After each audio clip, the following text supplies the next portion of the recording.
Right, we're into it. Good morning, everyone, and welcome to the council meeting for the 6th of November. Please join me in standing for the opening karakia.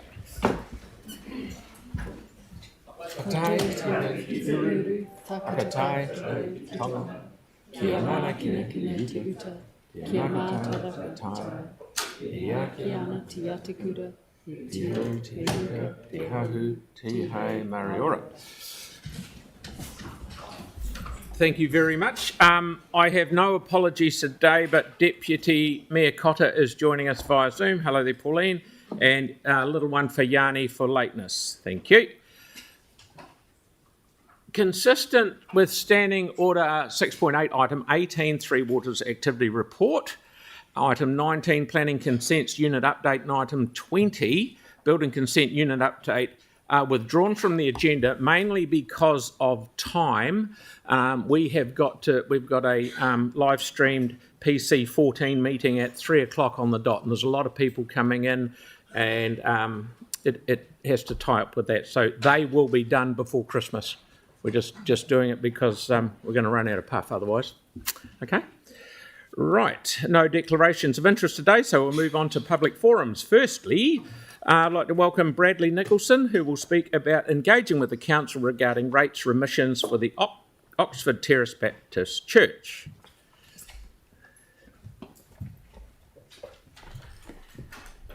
Kia ora, everyone. Obviously, 5 minutes isn't a great amount of time, so I'll try and be clear and concise. I'm Bradley, and among other things, I've had the privilege of, over the last 10 years, of managing Oxford Terrace Baptist Church's post-earthquake rebuild. I'd like to start by saying that I love Christchurch, having lived here briefly as a child, and since just prior to the 2011 earthquakes. Our city is a fantastic place to live, and I think it's the best place in the world to live. One of the major reasons why I believe that is because post the earthquake, individuals, businesses and churches like Oxford Terrace have been able to find new creative expressions of what it means to be in our city. A little bit of background of Oxford Terrace, and I've provided a two-paged summary that's been circulated. We lost everything in the earthquakes. We settled on a vision of people, location and renewal, and our expression of church through our buildings would be that of a modern-day monastery where people were living, working and worshipping, and all of those things were bumping into one another. We finished the latest edition of that, which was opened by our mayor, Phil, in early 2023, and I'd like to thank this council for approving a grant towards the housing part of that. Post that completion, we received a letter that our site had been reclassified, and we were expecting to pay rates on our housing. What we weren't expecting was the reclassification of 25% of our site to be considered business use. And in that reclassification, I've detailed in the summary the 12-month journey of that. We were asked initially to make an application, which we made, and after 6 weeks we were told that the individual organisations would need to apply separately. It then took 7 months for that application to be processed, and multiple calls with our council representative Jake eventually landed in a decision which wasn't favourable to us. The two organisations in question and amongst our site is Vision West Community Housing Trust and Workplace Support that have been declined rating remissions. The three questions which I would pose is fair, reasonable, and the implications of the policy. From the council's policy, the objective of the remission is to provide rates relief to Christchurch community-based organisations to support the benefit they provide to the well-being of the Christchurch district. Remission applies to any community-based not-for-profit organisation whose activities, in the opinion of the council, provide significant public good as a result of its occupation of the property. Workplace Support is an organisation that supports supports people at some of their most vulnerable times in their life and supports them to maintain employment and through employment. Vision West Community Housing Support Trust supports housing the homeless, housing vulnerable people, and sustaining tenancies, among many other activities. I think, and we think, that both of these provide significant public good as a result of their occupation of our property. However, a team of the remissions have decided otherwise, and the reasons given to us is because they receive income from businesses and the government. I guess the irony that I see in that is that the government only provides funding to public goods.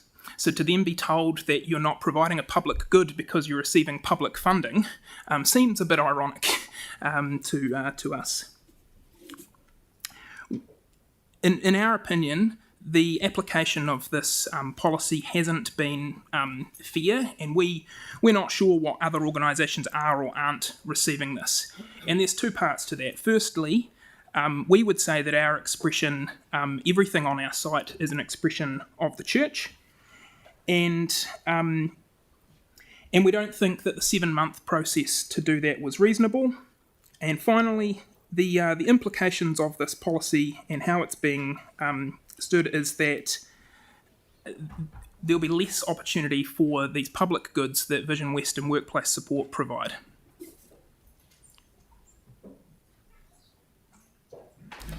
Sorry, I realised I've gone over time, so No, stop. you're right. So thank you very much for bringing that. Thank you very much for bringing that to our attention, and thank you for coming in.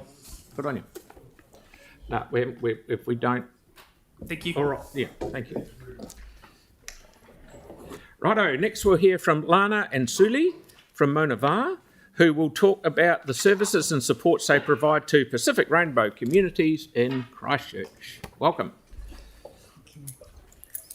Tēnā koutou katoa, warm Pacific greetings, talofa lava. My name is Suli Tutaupe. I was born and raised here in the happiest city in Aotearoa, maybe in the world. I'm a registered nurse by profession, fitness trainer, been teaching classes for the last 20 years. I did start when I was 5. Recipient of the Christchurch Civic Award 2023. I'm in a Kiwi Bank Local Hero Award, but my passion is Moana Wā, Navigators of Pacific Pride. And I am the founder, chair of this amazing collective where we serve our communities, our Pacific Rainbow, as well as their families. Talofa lava, kia ora. I'm Lana Shields. I am the operations manager of Moana Wā, Navigators of Pacific Pride. I am a proud mother of a gay daughter who is thriving with her wife and baby. And I am Samoan.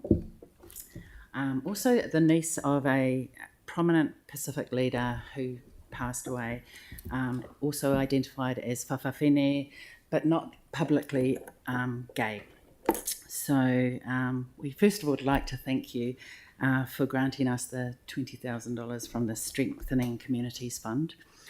This will make a real impact on our community and raising awareness to not only the challenges that we have, but celebrating our uniqueness, our differences, and sending out positive messages. Moana Wā will be 3 years old in February, and we rely totally on grants, sponsorships, and donations. I work full-time as the operations manager, and we contract in social media coordinator and other rangatahi to help us with sending the message and supporting our communities. Also just like to thank the community advisors that have helped us along the way, Abraham, Sina and Viviana. So why Moana Wā? It was a vision that I had because growing up here in Christchurch didn't have the role models or the support. We found that our communities would go up north or not necessarily feel comfortable to come out. There were 2 experiences of 2 teenagers that had committed suicide, and that was due to not disclosing their rainbow identities outside of their circle of friends. So it was important to have a space, create a space that we were able to come together, but also provide equally an opportunity to thrive as a community. But our point of difference is our families, to support families of our Pacific Rainbow communities, but also welcome all flavours. So our slogan is all flavours welcome. That's correct. And as far as all flavours welcome, we've recently had 4 Ugandan refugees join us. As you may know, in Uganda it's illegal, and as well as a lot of the Pacific Islands, to be homosexual. So, we welcome everyone to our space that we provide as safe, events we have, and with our Pacific values as well, we just pass that on. And most things that we do are very with a positive spin, because we're the happiest city in New Zealand. We just wanted you to know who we were, the faces behind Moanawā, and what we're doing here in Christchurch. And we've provided an impact report of our workings on the last 3 years. We're here about collaboration. So we work closely with the other rainbow communities within the city, but also nationwide. And we've got a great presence online as well. So we're happy to take any questions. Yep, any questions? No, we haven't got any questions. Thank you very much for coming in, though. Very good to see you. Thank you. Thanks for having us. Right, we'll now have Mike Norris from the Akaroa Civic Trust, who's here to talk about Akaroa Wastewater Scheme and the Council's resource consent request.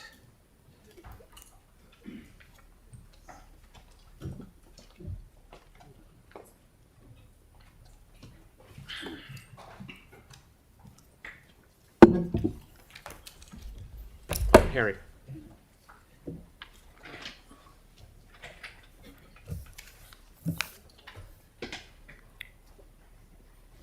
Morning.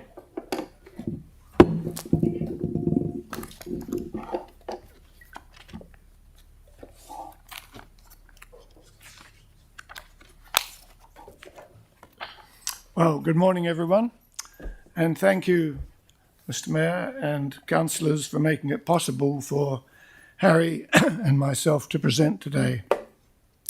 I'm representing the Akaroa Civic Trust. I'm also representing the Robinsons Bay Ratepayers Association. Harry's representing the Akaroa Ratepayers and Residents Association, and we're also representing the Friends of Banks Peninsula. So that's a formidable collective of entities on the peninsula, and we feel very strongly about this very hot topic.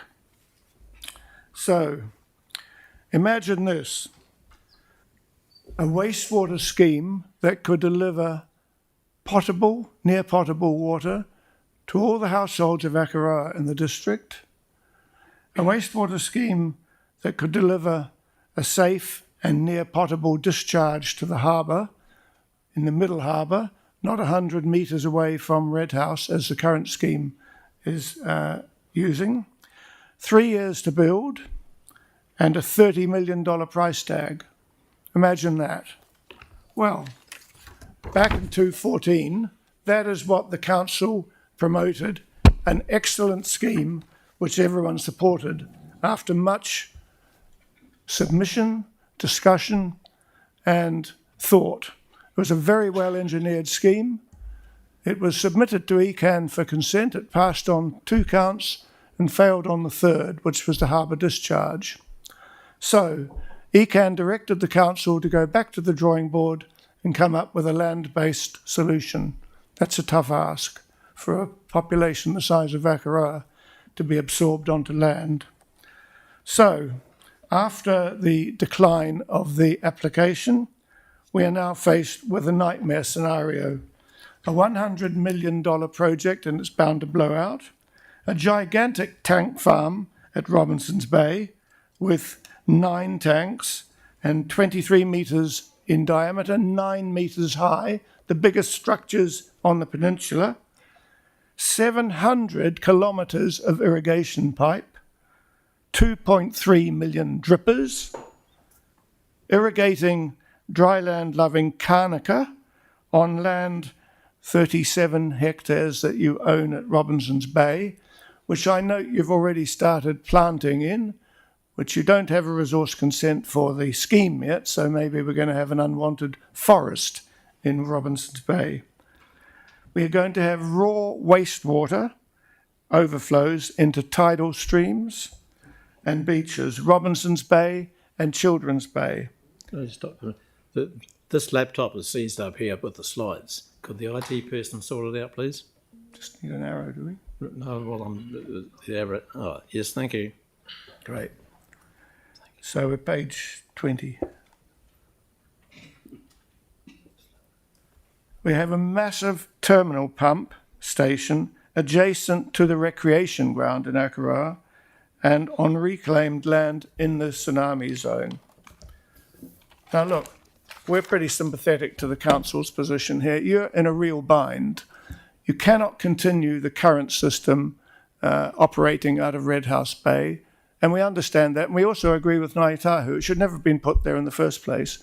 Culturally sensitive site of a massacre in 1830.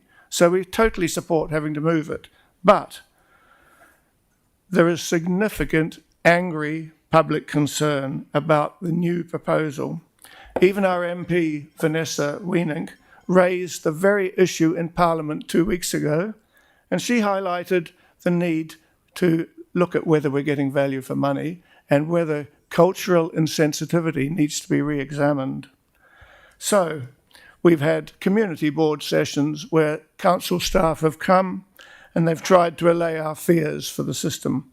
They've said the best thing we could do would be to fix our own backyard gullies and traps and make sure we're not contributing to inflow and infiltration.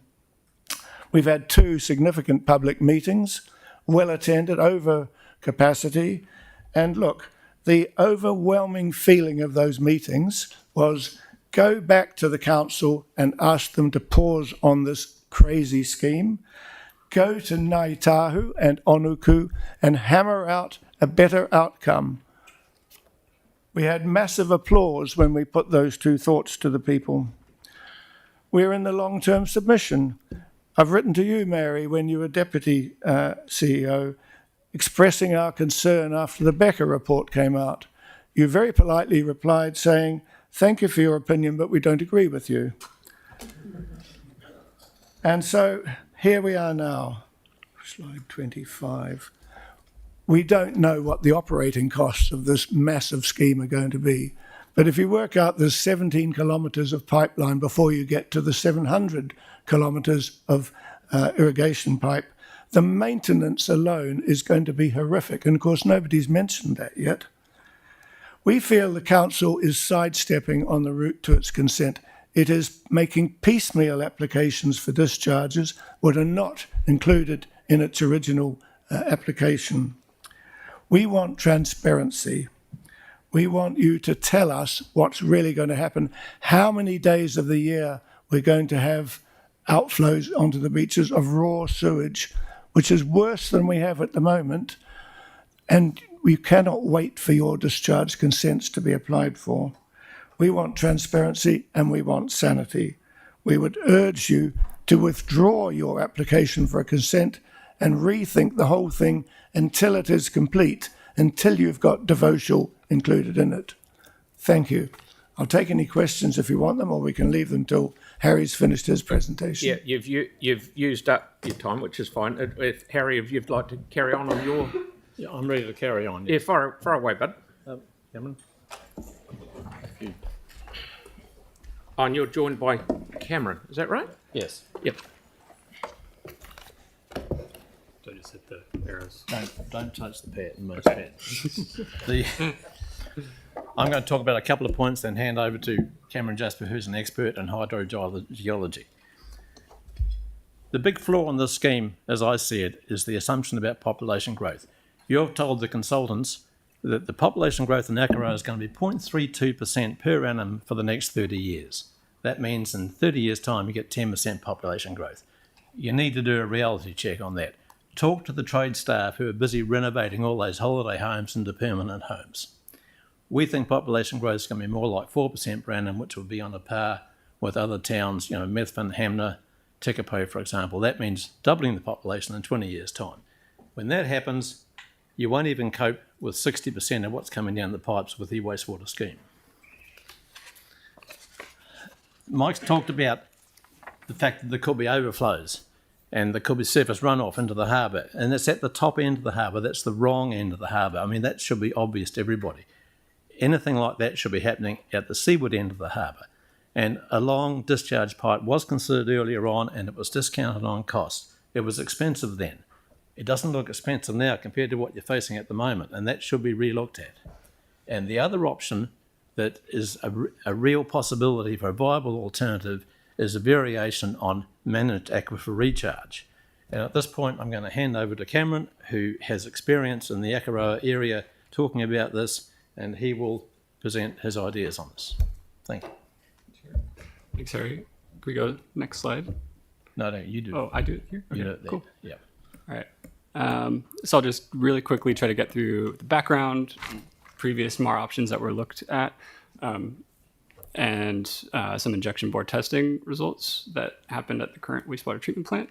And then I'll describe our kind of updated MAR option for this with a conceptual overview and some of the current uncertainties and implications. So background, here's the options map. You can see where the treatment plant's located, and you can see kind of where the irrigation scheme is located. And some of the early options looked at was like a wetland at the treatment plant as part of the scheme. There was injection bore testing at the treatment plant up on the top of the hill, which is about 100 meters or 107 meters above the sea level. And then some conceptual options were looked at for the hillside near Akaroa on that dot on the map, and then at the Akaroa foreshore. So previously this looked like a series of injection and recovery wells near the foreshore in Akaroa. And yeah, so this was done quite a while back, and basically there was risk of injected water emerging from ground for the hillside option, and there's risk of injected water being drawn to community supply bore. So back on this map, you can see the community source protection zones are the for those takes, especially the well in Akaroa. And then the hillside option looked like this, with injection and recovery on the hillside, maybe 20 meters below the proposed wastewater treatment plant. And so the injection bore testing at the site, basically the volcanics in Akaroa are a beautiful mess, and the injection bores that were drilled at the treatment plant are some of the worst performing bores in the whole area. Looking at the math on the injection rates compared to existing bores, they perform severely less than existing bores in the area. No fracture zones, or there are no good permeability layers that were encountered for the test bores.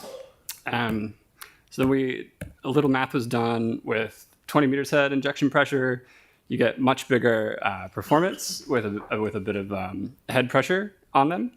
And you can see the test bores done at the treatment plant are still well below all the other bores in the area. So it could have been, partly due to their location on the top of the hill and a bit of, bad luck, really, for those initial tests. And I think what's required is around 2,000 cubic meters a day. And you can see some of these bores would cover maybe a third or half or the full required discharge amount. Our updated MAR option is the Takamatua foreshore, which is shown on the map here. So that's, I think, 100 meters below the current treatment plant, and it's well outside of any sort of community aquifer or source protection zone. So these would be deep injection bores into volcanics. The discharge from the potable or treated wastewater brought to close to or at potable standard would be very indirect and diffuse to harbor. Doesn't necessarily require recovery, and so the implications are for a hybrid scheme with irrigation. It would only reduce requirements for post-treatment buffer storage and pipeline diameter. Otherwise, the geology and permeable zones are very variable in this setting, so you'd still need to do more investigations to verify if that location would work. And that's it. Thank you. Thank you, gentlemen. That is That is very interesting. Cool. Thanks for your presentation, and we'll request a staff update on the advice on the points you've raised. Well, Mr. Mayor, may I just say, yesterday we sent a 29-page presentation, a PowerPoint, which I hope you'll find time to read. A lot of work's gone into it. It's carefully researched. It's sound engineering. Anyway, thank you very much, Peter. Thank you, guys. Good to see you. Thank you. Okay. And you too, Kim. Yep. Righto. We now have Kim, and I think David's with him. Kim, who will speak about the parking and safety issues related to the redevelopment of the former City Care site near Sydenham Park and Bradford Park. Hello everyone, it's really nice to see you here today, whereas I normally see you on the CTV site or on Earthquake Day with the other bereaved families. So thank you for your time today. And I'd firstly just like to, I'm not showing, can you just please show the map? Rather than you have to look at a whole lot of words, I just requested for the map to be shown today. Thank you. And I'd just firstly like to thank David Lynch for his assistance in helping me with this presentation today. So have you got the other map? I sent a separate map. So it's full screen, so you can actually see the map rather than all the words. There was a separate attachment of just the map. Okay, so I wish to raise concerns about the redevelopment of the former City Care site, which is located there in the red box adjacent to Sydenham Park, and it's 200 metres away from Bradford Park, which you've just zoomed out on the map so you can't see. So zoom back out a little bit, please. My concern is related to both safety and limiting access to parking will deter players from participating in sports, and the congestion will impact residents and visitors from being able to access and park near their home. So both parks are popular sports venues, with Sydenham Park hosting cricket, rugby, hockey and bowls, and at any stage it can have 3 cricket games, outdoor bowls, an indoor cricket training facility at the back, and the AstroTurf all happening on the same day, so hundreds of players and only 26 car parks. And Bradford Park, which is only 200 metres away, has rugby league, rugby and cricket, and has no car park. So both these parks rely on off-street parking. Now on the map, if you look at all the yellow areas, they are yellow dotted lines where no cars can currently park. So existing parking limitations are causing significant congestion in the neighbourhood, and also affecting other businesses, especially on weekends when sports are played and other events such as markets. So the primary issue is Sydenham Park with its only 26 designated car parks relying on street parking, and Bradford Park with no parking at all, relying entirely on street parking. There currently is illegal parking on Milton Street, on the berms, and unwanted parking in the local businesses and the shops on Colombo Street. And on Saturday, it can generate hundreds of additional cars to the neighbourhood parking on the streets to go to these parks. I'm told the Sydenham Rugby Club alone in winter can generate 500 spectators, which is fantastic for them, but people need to be able to access these events. Both the Sydenham Cricket Club and the Sydenham Bowls Club, the presidents have issued letters, which you'll have a copy of those today that you can read. The other primary impact is on the residential development on parking. Now, they're planning on the City Care site, NIWA and 60 to 100 townhouses. Now, that could put further strain on local parking unless you have enough all-street parking for the people that live there, the residents and their visitors. Because you can see Sydenham Park is boxed in by Brougham Street, Milton Street and Colombo Street. The main parking that those people park when they come to sports is on Milton Street, which is right near to that City Care site. And that would be a huge impact if they lose off-street parking in front of that site. And Brougham Street's quite dangerous for people getting out of the car with children on a sports day. It's 4 lanes, it's got trucks going to Littleton, and that poses quite a safety risk for children and their families to have to visit the park. So the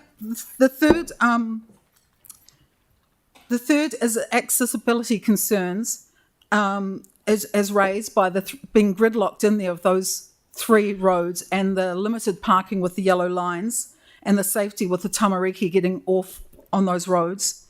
And also with Mitre 10, see the big orange box? That's a new Mitre 10 going in. So that's going to add more congestion to the neighbourhood and more parking, and that just needs to be considered when they're rebuilding on the site.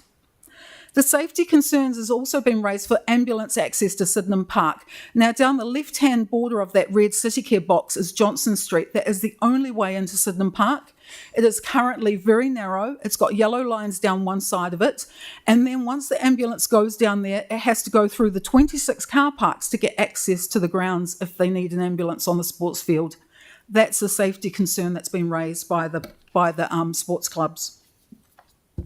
My recommendation that the CEO instruct and undertake a traffic safety audit on the current parking demands on both on-street parking.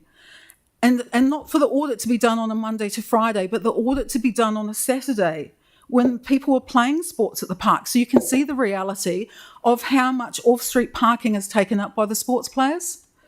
And when they do the audit, to look at not just the current demands on parking, but the future demands on when Mitre 10's finished, which opens in April, and the bottom box there of shops where the old Mitre 10 was is going to be demolished and I'm told put into housing, and also potentially the Sandridge as well. So taking future developments into consideration. The new site of CityCare, I believe, needs to have ample off-street parking to cater for all residents that live there, so they don't take up any on-street parking, and provision for electric vehicles for the future. Considering, I would also believe that with this having these 2 parks, we should have consideration for a mandatory parking requirement within any development within an X proximity of a sports park, so people can play sports. And I think you could also at this stage allocate some land of that development to the parking, so they've got more than 26 parks. And the evaluation of the development of widening Johnson Street, because you've got all of the land on the right-hand side of it, so that could be possible as well. And that would give more access to ambulance and people accessing the park. How are we going there, Kim? Nearly finished. Yeah, good on you. The locals have also requested that the rubbish bins be picked up within the development and not having hundreds of rubbish bins on Johnson Street and on Milton Street. And my closing statement is, under the Local Government Act, I respectfully request a written response from the matters I've raised and an indication of what actions that the council intend taking and address the concerns that I've raised. I thank you for your time, and you've got copies of all of this, submissions from the local sports clubs, and also I've been around the community and got feedback from them. So you've got all of that you can read, and the community really thank you, because this can make quite a big difference for our local communities. So thank you for your time. Yeah, thank you, Kim, and thank you for the effort to bring this to our attention. Thank you very much. Thank you so much, everyone. Okie doke. Next we have Cody Cooper on Zoom. Maybe? Yep. Yep, I can hear you, mate. There, good man. Who will speak on item 22, Scruttons Road Rail Crossing, Notice of Motion. Fire away, mate. Yeah, look, it's difficult for me to reconcile KiwiRail's assertion that safety is the priority behind the Heathcote Expressway cycleway closure, especially given their own track record with safety. Peter Reedy, KiwiRail CEO, said that he would not like to see anyone walking or cycling across level crossings because he's attended a fatality before. But let us be clear here, while any death on our roads is regrettable, there have been just 2 deaths in 10 years involving cyclists at level crossings. One of those deaths actually happened in Christchurch. A tragic incident at the Pendleton Road crossing led to the death of cyclist Richard Chandler in 2016. The Pendleton Road level crossing had no cycling or pedestrian safety infrastructure in place. The coroner's report recommended automatic pedestrian gates that close when a train approaches. According to subsequent reporting, neither KiwiRail, nor NZTA, nor Council responded to or otherwise engaged with the coroner's report. I'm going to presume that that's still true, as even 8 years later at that very intersection, Where Mr. Chandler unfortunately passed away that day, there have been no safety improvements, no chicane, no half barrier, no gates. The very same death could happen again today or tomorrow in the same place. Yet we've recently upgraded 3 different level crossings north of that location, not the one where someone actually died. How are we prioritising this work? During the past 10 years, 101 cyclists died on our roads. When Kiwi Rail had their safety study done at Heathcote recently, just 3 cyclists crossed the railway each day. We're talking about spending $6.5 million. That's just over $2 million per cyclist a day. We could afford to purchase them a literal tank each and still have some cash left over. If Kiwi Rail's stance on the Heathcote Expressway cycleway closure goes unchallenged, in my mind it sets a dangerous precedent not just for other cycleways adjacent to the railway corridor, but also for critical freight movements used by many businesses and pathways used to connect local communities. I finally received confirmation yesterday around Annex Road level crossing. Kiwi Rail's now putting their hand out and asking council to spend around $1 million per year to have a guy stand around 24/7 manually controlling the level crossing. Or the alternative, shut down the Annex Road level crossing. Kiwi Rail previously upgraded this level crossing for cars, but opted at that time not to spend the money on the associated pedestrian and cycling infrastructure, instead leaving that cost to council. Annex Road interfaces with the Norwest Arc cycleway, and a design from 2014 for that cycleway, 10 years ago now, actually excluded the railway interface specifically. I can only assume that this has been bubbling away that entire time. So I am concerned that council staff seem to have circumvented proper community engagement process by relying on temporary authority measures. That was evident in the installation of the Park Terrace cycleway, and it's happening again, except this time in reverse with the cycleway being closed. By failing to consult community board staff and neglecting the essential checks and balances to ensure local input and accountability, the community was not told that council staff had agreed with Kiwi Rail that the cycleway would close if funding could not be arranged. Staff have also known about those cost escalations for some time now, around 6 months. This lack of transparency erodes public trust in council and sets a troubling precedent for future projects. Some of you were vocal about this with Park Terrace last time, but silent now. Where is the talk of revoking staff's LOAs in this case? I reject any assertion that this closure will be temporary. We only need to look no further than Halswell Junction Road realignment, which has been continuing for nearly a decade now. It's cost a ratepayer close to $30 million. Kiwi Rail has no credibility when it comes to forecasting either timeframes or costs, and their safety model fails to account for the increased risk to cyclists and pedestrians, who, faced with the closure of that cycleway, may result to unsafe or illegal crossings or be forced onto busy roads. It raises serious questions about their safety model when they deem it unsafe for cyclists to ride alongside, but not through, a crossing, yet consider it acceptable for vehicles to cross the railway at the same location. Council staff have repeatedly emphasised council's responsibility as a local roading authority to ensure public safety and mentioned they're legally required to eliminate hazards such as at Church Corner recently.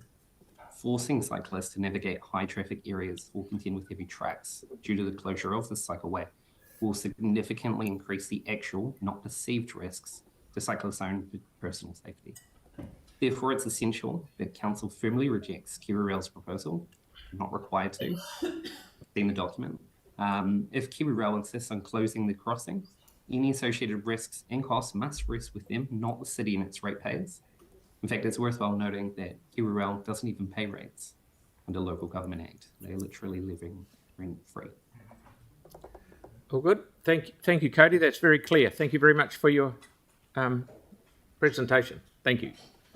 Thank you. Right-ho. Next, I'll welcome Amalia Harris, who is speaking on the same item, but she's from the Heathcote School students. Please.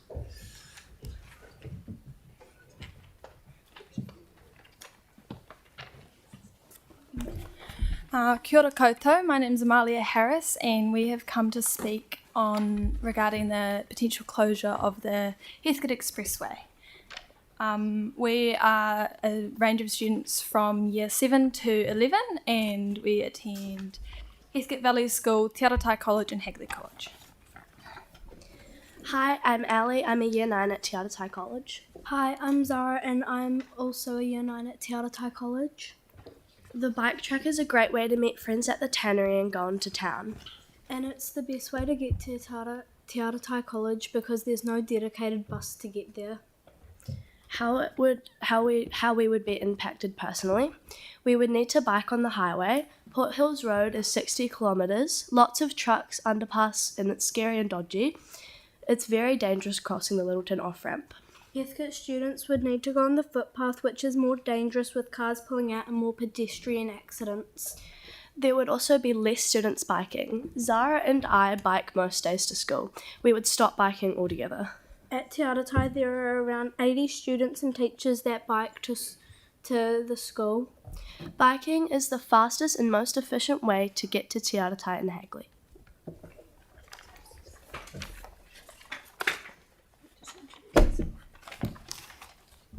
Hi, I'm Macy and I'm a year 7 at Heathcote Valley School. I'm Billy and I'm a year 9 at Te Aratai College. We would like to talk about safety. Young people not on Port Hills Road and Chapman's Road have been having parents needing to bike with the kids or young people to ensure safety. It is incredibly hard to pass for people with trucks going fast and being no cycle lane on Chapman's or Port Hills Road. So having the bike trail is easy and way more safe for people to pass through. To get to school, I use Chapman's Road, and it is far more dangerous than going along the bike path. Scruns Road has 4 signal lights, long viewpoint, and 1 railway line. In contrast, the Chapman's Road has 2 lights, multiple tracks, and it's very hard to see. Cyclists are far more aware of a train than a car, since they can see and hear a train from a long distance better than a car. For Scruns Road, people have said that 1 accident in 1,003 years, but we feel we're close to having an accident every second or third ride on Port Hills Road or Bridle Path Road near Ferry Road. Kia ora, I'm Lena. I'm a year 11 student at Te Aratai College. The environmental impacts are also important in this decision. If we're not encouraging more people to bike, and we're going to be having more people driving, which is going to create more emissions, and we're not going to be here in 1,003 years to have that one accident.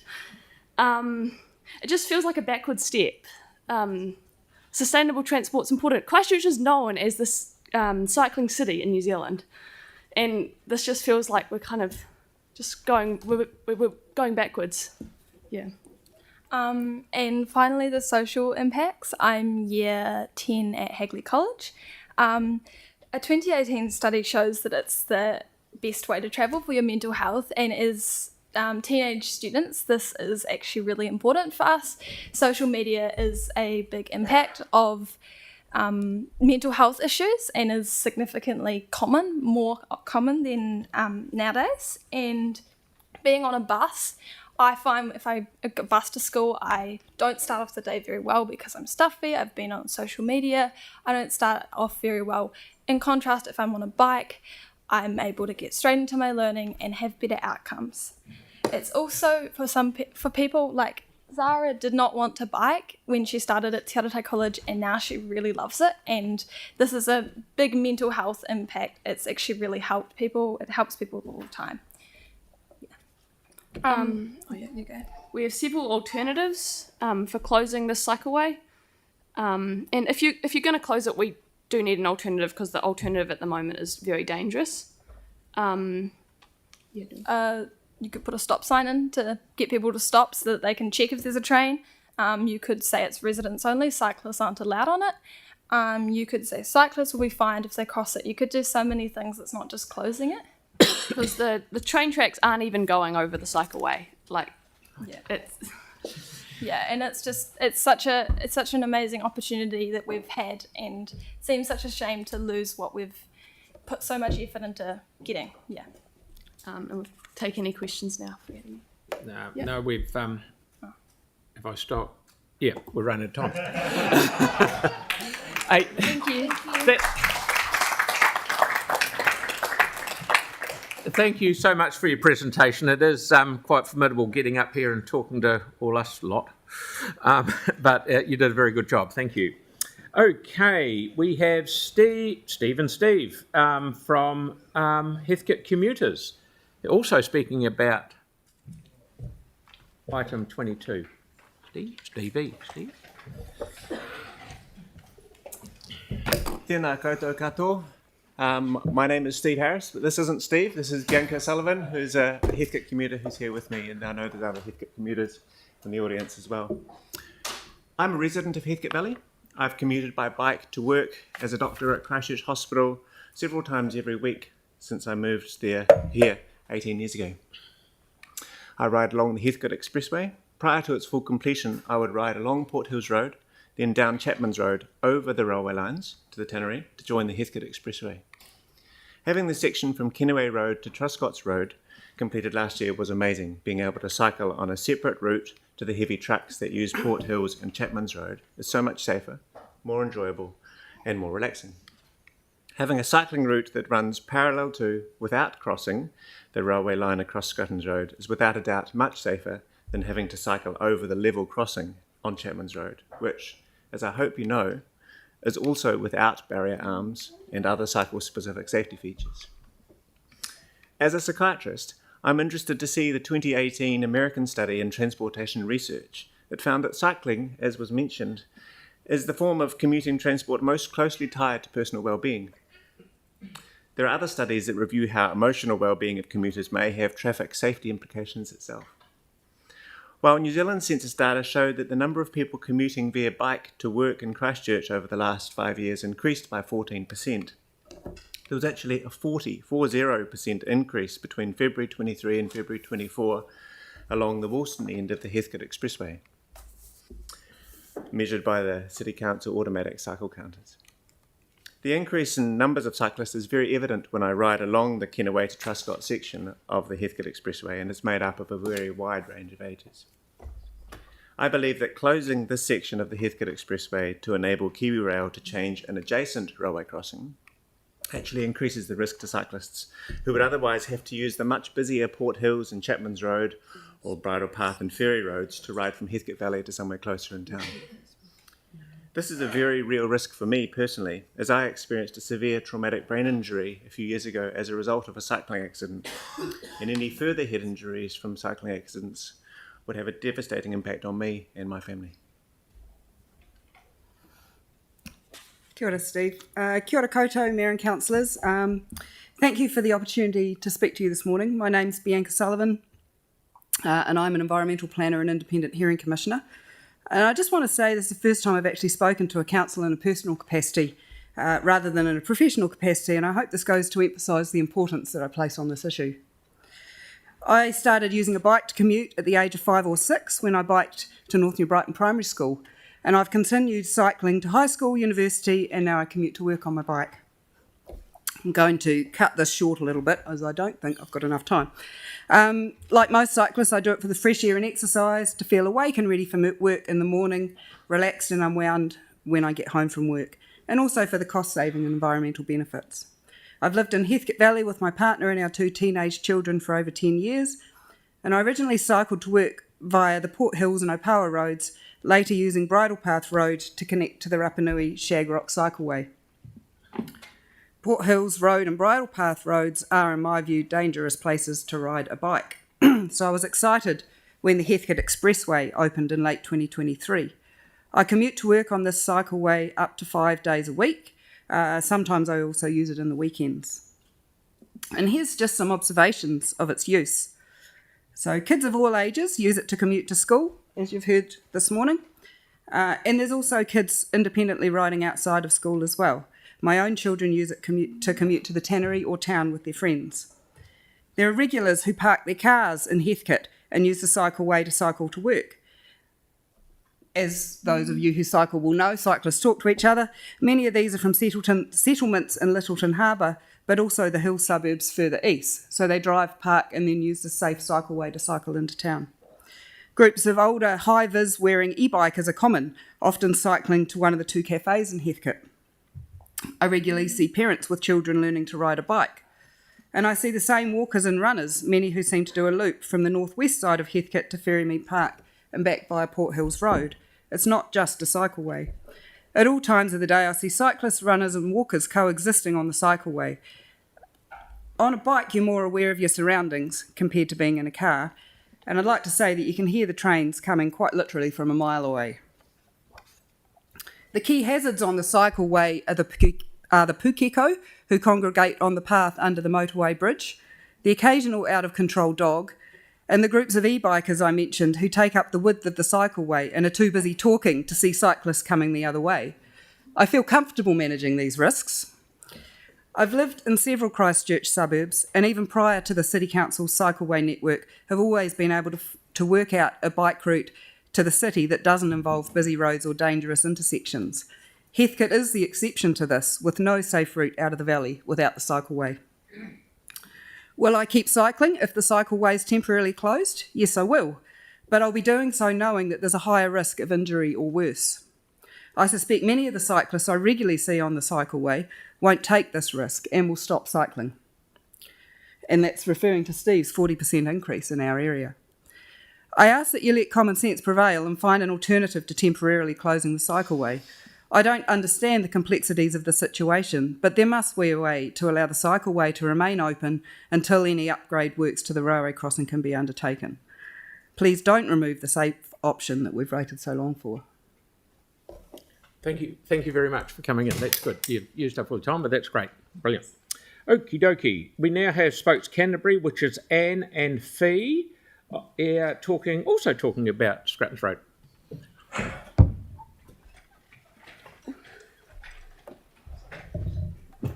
Which one's going to move me? Okay. Tēnā koutou katoa, ko Fee Bennett tōkunga, and this is Anne Scott. Let me begin by giving a tōtoko to Cody Cooper, the Heathcote school students and the Heathcote commuters who spoke before us. As Cody mentioned, the risk to cyclists and walkers is minimal at this level crossing due to very few currently accessing the cycleway by crossing the railway. Other level crossings, as Cody alluded to, are much more dangerous, but let me not dwell on those. More mitigation can be done to raise awareness of the level crossing. The signs that ask cyclists to dismount don't tell you why. If you tell people why, then they'll know. But as alluded to by the previous speakers, we can hear and we can see a lot better than people inside a metal box. If you do close the cycleway, a temporary cycleway will be needed on all the roads are used as a detour instead of the cycleway. That'll cost a lot more money and infuriate a lot more drivers. So please do everything you can to keep the cycleway open. I think we need to look holistically about safety and think about, actually, this is the safest way for cyclists. The alternatives are really unsafe. And as one of those high-vis e-bike retired people who go down the cycleway and enjoy the facilities around our neighbourhoods, I'd like to say that actually you need to be pragmatic about this. One accident in 1,000 years is a really poor way of deciding what the level of safety is. And I think that we need to listen to the community. This is an important cycleway, not just for the Wednesday wheelies, but actually more important for those who are young people who need a safe way to get to school, and for people who need to get to the local destinations around this area. Thank you. Thank you. We're happy to take questions. Okay, yes, we have got time for some questions. Yanni, please. Thank you. And look, I really appreciate the interest you're showing in this issue. I was just keen to know if you've made contact or tried to approach KiwiRail, who are driving this decision, and it's still a little bit ambiguous, I think, about whether council actually could make the decision or not, or whether we had to because of KiwiRail. So I'm just kind of interested if the groups, if you're looking at who in KiwiRail you need to talk to kind of give them the same message that you're giving us, given that they're the ones that have largely driven this, not us. I think just about all of us around this table are horrified at what's happened and want to find a way to get through it. We have been talking about approaching KiwiRail, but we wanted to actually hear more from everybody first before we actually do that. We have actually approached KiwiRail in the past and had very little feedback from them. Don, you might know, he was the chair of Spokes for a long time, spent quite a bit of time trying to talk to them about the Northern Line cycleway and the Herwood Road crossing. They're very, very difficult to deal with. So I think your comment will spur us to have another go.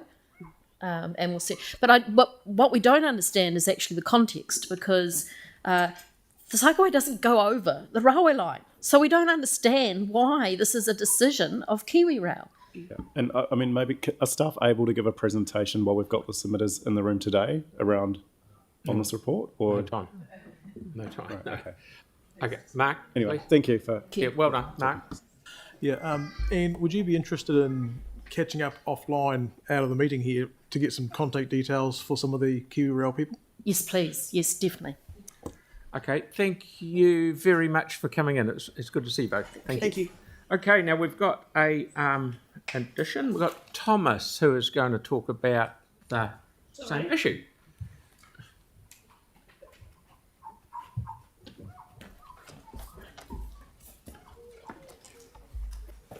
So I'm a local resident of Heathcote Valley, and I only found out about it yesterday, so that's why it's late. I'm not a big fan of cycleways on most of the roads, but I will say this was a great idea on the council. The cycleway has improved massive things. It's helped the flow into and out of. It is one of the greatest things of having been in Heathcote, that you can just drive in.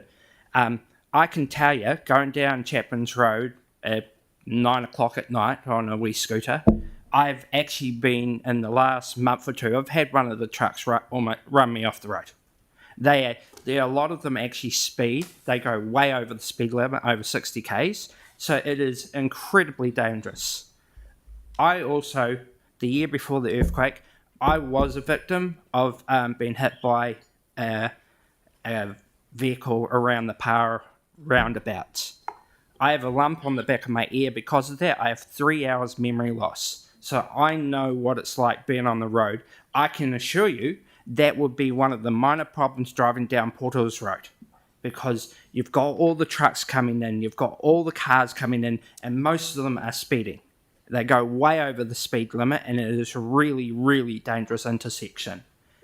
The other thing is, practically the fact is, I drive down Brown Street on a regular basis. As I've pointed out to Sarah Templeton, you have giant poplar trees down there, and one of those poplar trees are currently fallen over and has been hung up on the trees with ivy growing over it. It is a greater risk than the cycle track right now.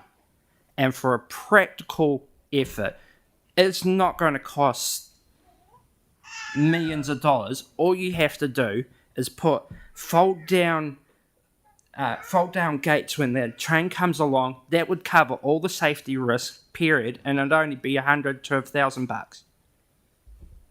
That's if you want to ask any more questions. Yeah, no problem. Anyone like to? No, thank you very much for coming in and making your point. That's brilliant. Okie doke. Right. Deputations by appointment. We have no deputations or petitions today. So we'll move on to confirmation of minutes, which is going to be moved by myself. This is for item 5, 6, 7, 8 and 9, and seconded by Tim. I'll put that motion. All those in favour? Against? Thank you. That's carried. Now can I have a mover and seconder to include the supplementary reports shown on the screen? There they go. Tyler and Mark, moving second. Okay, right. So now we get on to hear from community boards. First up is Fennelton, Waimari, Herwood, and Jason and Bridget is here. Thank you. Mr. Mayor, would it not be possible to do the supplementary that people have made submissions on today? And just while people are here, so they can actually hear. We've already looked at that, Mary and I, and what we've got is we've got all the com board people here who have been waiting quite some time, so it's only fair that we use those.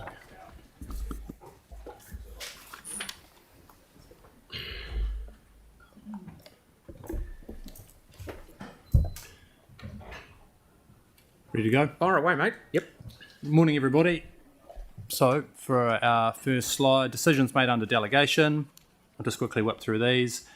Approve some no-stropping restrictions on Roydvale Ave, and also some no-stropping restrictions and stop control at Wairaki Road, Stanleys Road, Harewood. Discretionary response funding at Cotswold Kindergarten, Maryvale Albion, Marist Albion Rugby Club, and Casebrook Intermediate. Our Summer with the Neighbours funding, some time-restricted parking and no-stopping restrictions. Quite a few traffic-related things this month, last month or so. An easement for some fibre installation at Ryland Reserve, and approved the reserve revocation and sale at Glencullen Drive. So slightly more interesting. Moving on from there, the Belfast Community Network has recently updated the Belfast Emergency Response Plan and have developed a fold-out pamphlet which has been delivered to every home in Belfast. As part of this project, students doing social work at ARA took on the job of developing the fold-out as one of their community projects. Our Community Development Advisor, Natalie Daly, recently met with the ARA students, staff from the Belfast Community Network and Civil Defence staff to look at how the material will be presented and specific content around key community messages. A local sports team delivered the fold-out along with the Pendleton Waimari Harewood Safety Leaflet as a joint council and community project. All right. So, community liaison meeting. So, the bi-monthly Pendleton Waimari Harewood community liaison meeting was held recently with representatives from local community organisations, elected officials, and local and central government staff. We had some great speakers, including Susan Wallace from Community Law Canterbury, who updated the group on legal requirements for community groups relating to the new charity laws and changes for incorporated societies. The group also heard from Rose Chillies from Terra Nova Foundation, who talked about their Earth Positive program, which aims to enhance organisational resilience and reduce carbon emissions. The foundation offers free workshops and tools for practical sustainability improvements. It was also good to hear from our local MP, Hamish Campbell, who shared some of his background with the group and talked about his priorities, which included housing, crime and education. He also emphasised his commitment to working collaboratively with the community, which is great. Our community board recently hosted a meeting with the local school principals. 13 schools attended the meeting, which involved discussions around a range of topics, including school road signs and speed limits, safe travel education programs provided by the council, and some swimming pool fencing. Council staff also presented to the group on the Play Spaces Networks plan. We know how busy our school principals are, so it was great to have so many of them attending the meeting. The group discussed how often they would like to meet with the board, and we've agreed to do this every 6 months. All right, an update for Fendleton Library refurbishment. So as I am sure you're all aware, the Fendleton Library building has closed for 8 weeks while it undergoes refurbishment. The service centre, including NZ Post Plus services, will remain open as normal, but the library car park will be unavailable during the closure period. Our community board meetings will be held at the Papanui boardroom during the closure. We are looking forward to our very popular library being reopened following the upgrades and enhancements. The building hasn't been fully refurbished since it opened in 2001. If you're free on the 23rd of November, please head on down to the Bishopdale Park for our wonderful annual Celebrate Bishopdale event. Celebrate Bishopdale is a free family event with everyone coming together as a community to celebrate living in the area. The event is held at Bishopdale Park and includes entertaining stage performances from local school groups, artists and organisations. There will be numerous information stalls, have-a-go activities, arts and crafts. There is food for sale on the day, and local groups will be selling their wares for fundraising. And Aaron will make some gags during the opening. Again, this year we will be running the Bishopdale Skate Jam on the same day as at the skate bowl across the park. Thanks very much, everyone. Thank you.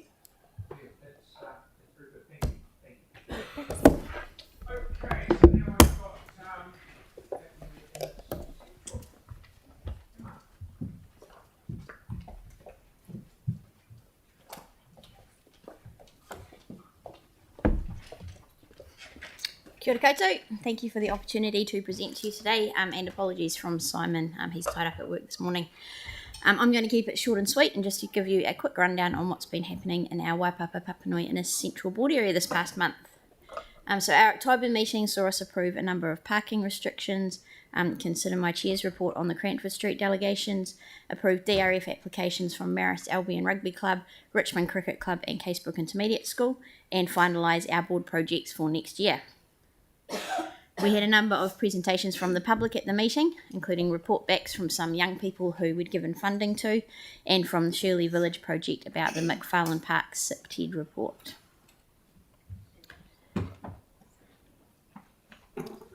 Sorry, I missed that one on my thing. So that's our board paid for a SIPTED report to be done in McFarlane Park, and one of the issues which that brought up was the state of the toilet block there. So our board's making that a priority moving forward to get some work done, upgrading that, and the community have some great ideas, including that mural you can see there. The community liaison, we've been continuing to do our community service awards.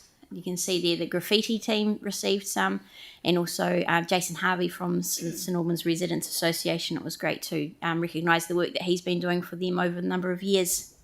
We've got a couple of recipients there from Shirley Community Trust. We presented them at their community cafe. It was great to recognise their work in front of their peers in the community. The Revolution Cafe open, so some of you may have been along already to check that out. That was fantastic to see that happen. It's been a long time in the planning, and our board was really proud to be able to contribute some funding towards that, so do go along and check that out if you haven't already. It's a great addition to the area there. And then Phillipstown Hub, they've been working hard doing some expansion work to their community garden. It's very well used. It's a great asset to the community, and you can see up the top right there, it's quite a big area that they've expanded, and it'll be great to see that put to good use. Contractors have been busy around the Papanui area over the past few months. You may have seen that the new lights at the Greers-Langdons intersection are in and operating. And then we've also had upgrades happening to the two railway crossings at Harewood Road and Langdons Road.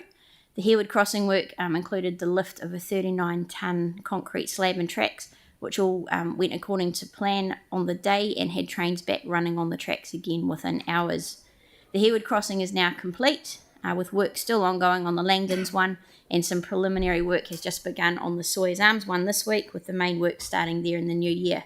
And all three signalised crossings will be commissioned next year once they are all complete. The annual Great Library Seed and Plant Swap happened again this year at the Papanui Library in September and was again very successful, so thank you to our partners Papanui Mitre 10 Mega, Trees for Canterbury and Weedbusters for their help with that event. And then last month our board had the opportunity to strengthen our ties with Rehua Marae when we were welcomed onto their grounds for a kai and a tour. It was beneficial for both parties to come together and look at how we can work together to benefit our community moving forward, and we were very appreciative of the hospitality, the sharing of the Marae's origins, and we look forward to continuing to build on that relationship in the future. And that's all from us. Excellent. Thank you, Emma. Good report. No one wants any questions. Great. Thank you very much. Good on you. Okay, next we have Horswell Hornby Rickerton, Marie and Helen.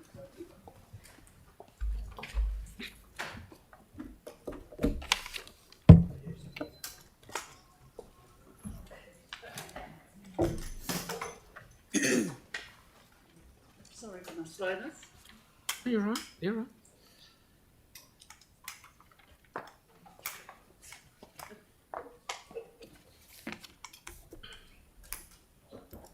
Thank you. Magandang umaga po sa inyong lahat. Good morning, everyone. Thank you for giving us the opportunity to present the monthly report of the Waipuna Horswell Hornby Rickerton Community Board. We have 7 slides in our presentation, and Helen will be presenting on the first and last slide while I do the rest of the slides. Thank you. The reports to the board, we've offered a new lease to the Paparua Small Ball Club. I'm particularly pleased that it's 11-year with rollovers. So if something goes wrong with that club, we'll have the option. of coming in and perhaps changing conditions. Second one is granting an easement for fibre installation. Oakhampton Reserve and Rosella Reserve, we've got play space renewal. We had a number of discretionary response funds, but the one we've just highlighted here is the Canterbury Tamil Society. We've funded them for, this is the third year, and we had an area report, as everybody else does. In the Youth Development Fund allocations, we've had a netballer, a Young Performer Award, and we've also had a chess person. And off the ground allocation, Vivian Beer Park was granted an award towards the Horseville Community Garden Open Day. Thank you. Moving on, the Youth Development Fund recipients Wonji To and Misha Warboys enjoyed competing at the Taekwondo National Championships 2024 in Palmerston North, which was held from August 31st to September 1st. Both had a memorable experience at the event, with Wonji To achieving gold medals, inspiring power breaking, specialty in flying techniques, and a silver medal in patterns. Misha Warboys was able to overcome injuries to achieve a silver medal in team special techniques and a bronze medal in team sparring. Wanchi and Misha were grateful to receive the board's support and look forward to competing at future competitions. The board members continued presenting community service awards to recipients in the communities at events or their places of volunteering. In September, the board presented community service awards to Joe Van Limburg and Elaine Fowler of the Rickerton Nail Care Clinic, Emily Austin of the Hornby Netball Club, and Gary Chisholm of the Rickerton Community Patrol. A group service award was also presented to Te Horomako o Te Huruhuru Te Kehonga Reo. Positive feedback has been received about presentations being made at community events. Prior to the board's September 12th meeting, Anna Phillips and Sarah Friston from the Holswell Running Group was presented with a certificate of appreciation.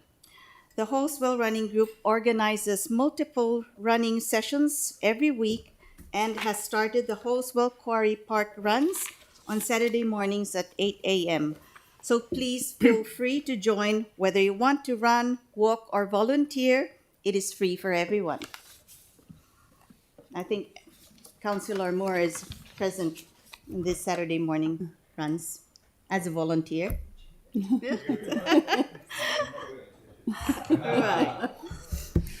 Now, the Holswell Hornby Rickerton Community Governance Team continues to have a community picnic kit to lend out to the community free of charge. The picnic kit is a way to reduce costs and waste at community gatherings, such as the Summer with Your Neighbors events. The kit consists of plates, cups, and cutlery for 60 people and 4 serving bowls. Now, the Huritini Student Council consists of Year 5 and Year 6 students from 6 schools, namely the Night Stream School, Seven Oaks School, Aidenfield Christian School, Holswell School, Oakland School, and Wigram Primary School. They continue to work hard on their food pantry project. And last month, the Student Council went on a site visit with the Holswell Community Project to learn about their sharing shack and the Holswell Men's Shed, to look around their workshop and to discuss their food pantry project that the Men's Shed is going to build for them. Rickerton Collective will be Helen. Thank you. This is the final item. The Rickerton Collective is working to develop a shared vision. This is a range of Rickerton groups. It hasn't been done before, though we've had Rickerton residents groups concerned about planning issues. We haven't pulled together before a group of all associations in Rickerton, and Tyler was the one who really started this. So we're looking on ways to increase volunteer numbers for the Rickerton Community Patrol and planning a series of summer events at local community parks. Thank you. Thank you. Absolutely brilliant, Thank as per you. usual. Good Thank to you. see you. Thank you. Okay, Paul and Jackie, please, from Coastal Burwood Linwood. Thanks, Lou.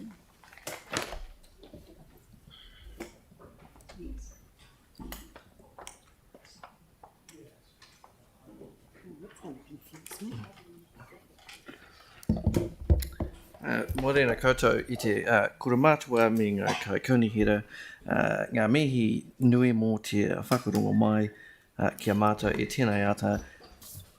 He mea nui te mana whakahaere a rohi e mihe ana mātou mō tēnei mea. Good morning. We are first and foremost looking forward to seeing you at the Woolston Gala from 12 noon on Saturday at Woolston Park. It's the first one of these, which used to be a regular fixture, first one we've had since COVID. And now on to some board highlights. We have recently made a number of site visits to community organisations such as the Citizens Advice Bureau, Woolston Boxing Gym, Youth Alive Trust, Compassion Trust. We're really blessed to have a large number of such groups operating across the east.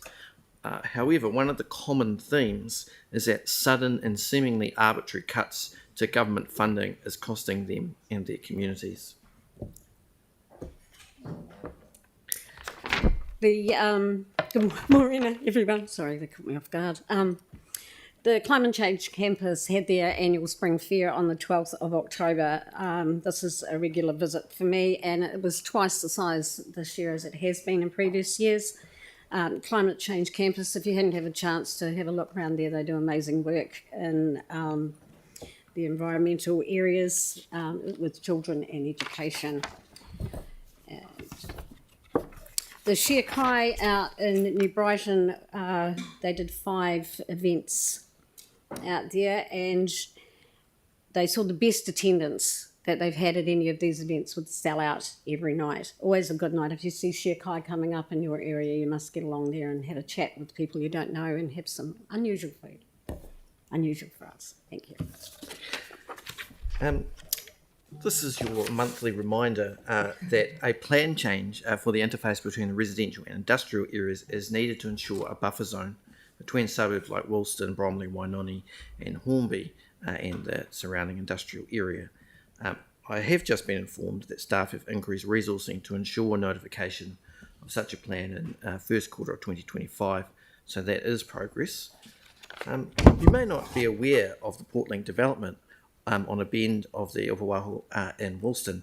The stunning feat of architecture and urban design is aligned with local ecology, unobtrusive, subtly blending into the topography with leading-edge noise mitigation, which adds to the amenity of the area and to enjoyment of the river by our community.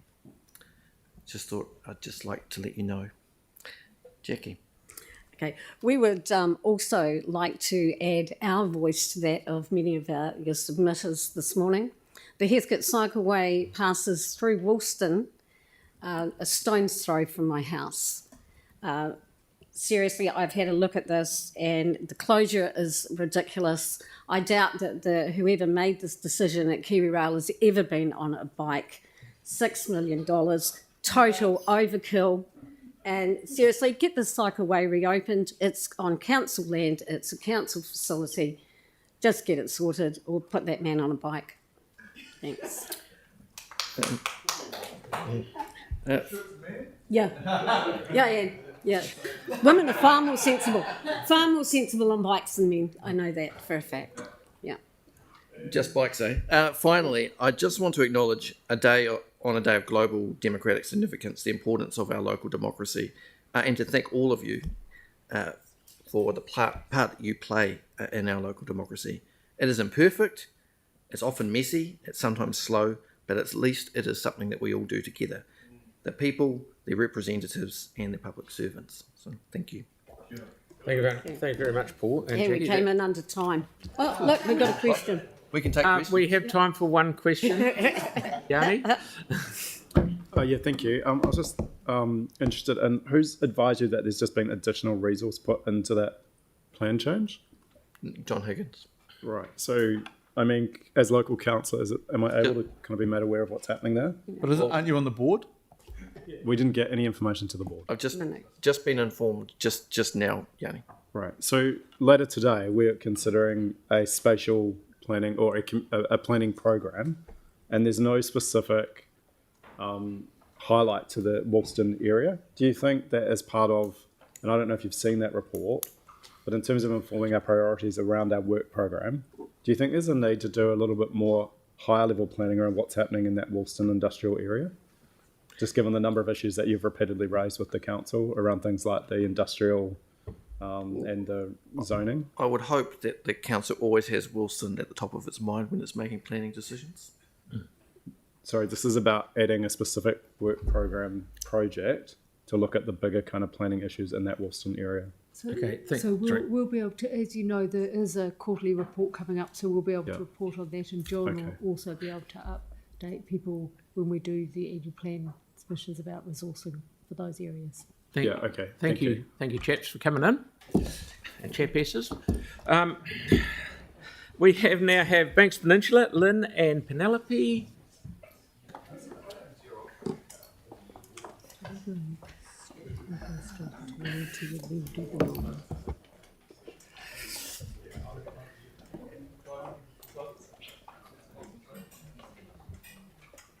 Kia ora e te whānau. I'm honoured to share with you the latest updates from the Banks Peninsula Community Board. Firstly, let's look at the board's decisions that are our responsibilities to tend to. We've received minutes from the 5 reserved committees and extended special conditions to 3 of them.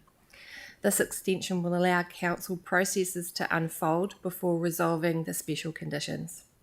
Notably, early next year, Pigeon Bay Campground will address illegal permanent campsites through a community consultation process. In received minutes from Head to Head Walkway, they are contemplating possible tracks from Pūrau to Adderley Head. And we also approved the Stanley Park Triennial Plan. And on other decisions under delegation, the board agreed to revoke a prior resolution to raise, renovate and lease U Cottage as we await the outcome of ongoing consultation with the possibility of a more appropriate site. Well done. Deputations. In one of the deputations, we heard from Akaroa Salmon, who are leading a scoping exercise to develop wharf infrastructure for growth of existing and future opportunities. We heard from local residents who proposed a trial information desk at the Akaroa Service Centre to support tourism. And in another deputation, a local spoke in support of the U Cottage being relocated to a private property. In open forums, we've heard concern about walker safety on Urumau Reserve tracks and then plans to upgrade Pilgrim's Rock for the 175th anniversary of settlers' arrival. And over the past month, the board has been busy being away. We've been workshopping and reviewing our board plan to help us set priorities for the annual plan, which is easier said than done because there are many important issues. So there's lots of hard work and decisions went into it. While the workshops identified this whole collection of priorities that you see in front of you here on the PowerPoint, today I would like to chat to you about 3 of them in particular. Tourism, flooding, mitigation and sports facilities. So number 1, the Banks Peninsula Destination Map Plan, tourism. The board wants to see progress and involvement in implementing the activities with Banks Peninsula Destination Management Plan in collaboration with Christchurch NZ. In recent update on the current cruise season, it was great, but there is much more to cover off on the whole plan. The board would like council to include this in the letter of intent to Christchurch NZ. We want to help row the waka on this, but need the council's help to get the waka in the water. So that would be fantastic, whatever you can do there. Speaking of water, too much water, flooding is a big concern for our rural communities. Flooding of rural origin is not covered off by council stormwater management plans at all, which focus on urban flooding. So just so that we all can get a picture of it, Banks Peninsula Ward is a whopping 70% of Christchurch City Council land area. To put it simply, if you were to divide Christchurch City Council territory into sections, the Banks Peninsula Ward would take up almost 3/4 of the land. And as we know, Banks Peninsula is mostly rural, meaning it's characterised with open spaces, steep hills, and smaller communities. So what does this mean? What does this mean when the floodwater flows over the rural land and gets into our houses, our settlements, and businesses? Does this mean that there is no plan for rural origin flooding mitigation to 3/4 of Christchurch City Council territory? Banks Peninsula provides numerous opportunities and advantages for the council, but the flip side of that is it is required wise and proactive guardianship. We would like to see increased planning and budget allocated to this major issue, working towards and alongside partners like ECAN and local runanga. Number 3, we would like to see increased funding for the Akaroa Sports Courts renewal, as the share of the community funding required is a large burden on the small community, and I know they've been doing a great job so far. So we'd like to see support for that, and that will be in our annual submission coming up. Thank you for your attention. Is there any questions? No, perfect. Oh my God. The timing on that. Absolutely wonderful. Thank you very much for coming Great. up. Thank you. Good on you. Well done. She actually answered my question, Phil, anyway, which is good. Oh, you know. Okay, so, sorry, last but not least, Spraden Cashmere Heathcote. Callum. Jess has joined me. Here's an apology today. Yep. All right, good to see you all again. So I'll just talk through what we've been up to over the past month. Awesome. So just to a couple of key decisions made in our last meeting. Starting off with some really good news, we've approved the landscape plan for the installation of a new basketball half court at Cornelius O'Connor Reserve in Addington. So you may not know where that is. It's a little wee pocket reserve tucked away in Addington. But it's a really great news story from the perspective of local engagement with council and youth engagement with council. We had a group of young people, young boys who live in the area come to the board to ask for a half court. It was their idea. And the reason they asked for one in that reserve is because basically, even though as the crow flies, it's quite close to some other courts, it's there's main roads, huge big main roads, Morehouse Ave, etc., sort of in between, that community and access to any sort of decent basketball facilities. So I think this one is really a huge credit to the Parks Department for the speed and the responsiveness that they've had to this. So yeah, they just kind of made it happen, and we were amazed that this is something that's been able to. I think they only came to the board initially late last year, so in local government years, that's minutes. So yeah, we really appreciate Parks for that, and we're excited to see that progress. We've also granted a ground lease to the Heathcote Community Sports Club in Heathcote Domain.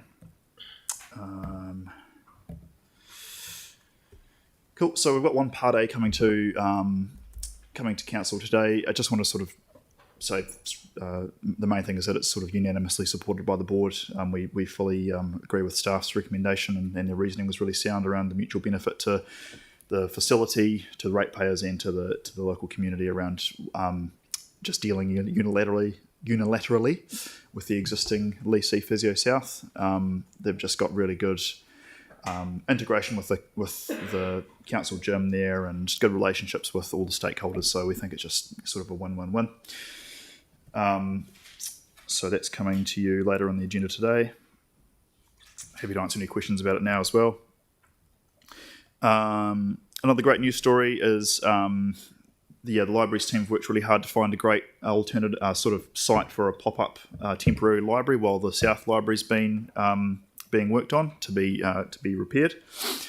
So that's going to be happening at the Colombo, and they've actually managed to negotiate quite a sizable space there. So it's going to be really, really great for the community. The Colombo Mall is kind of it is with South Library gone temporarily. That will be a real gap in the network. So geographically, it's a great spot. Obviously, it works well being a mall. There's lots of other shops and foot traffic there anyway. So, that'll be happening in early 2025.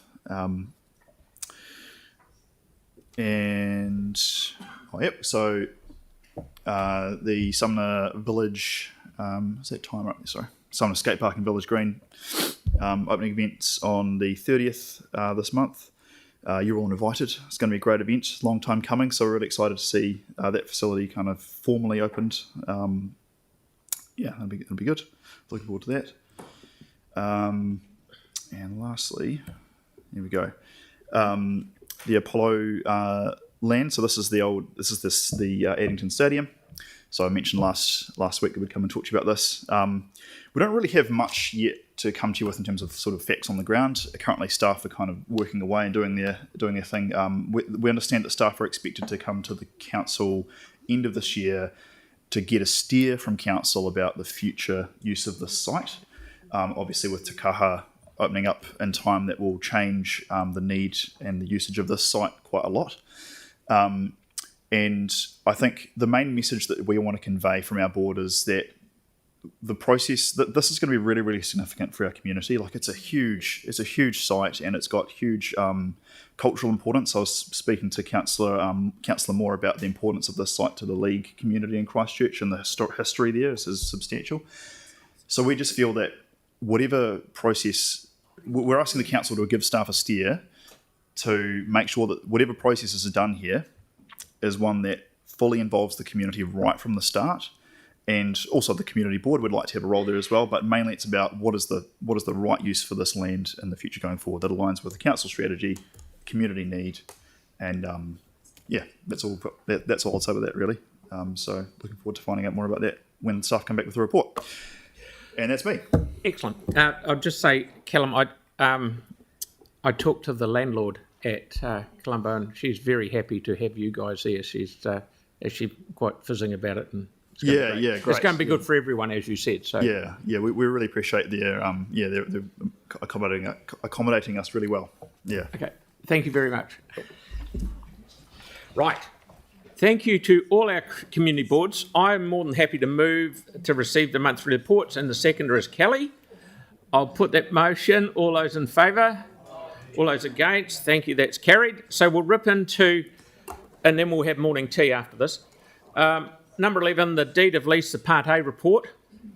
This, I think, Callum has told us very clearly what the board are after, and everyone's happy. So Melanie's happy to move it, and Jake is happy to second it. Well, shall I risk putting it and see what happens? All those in favour?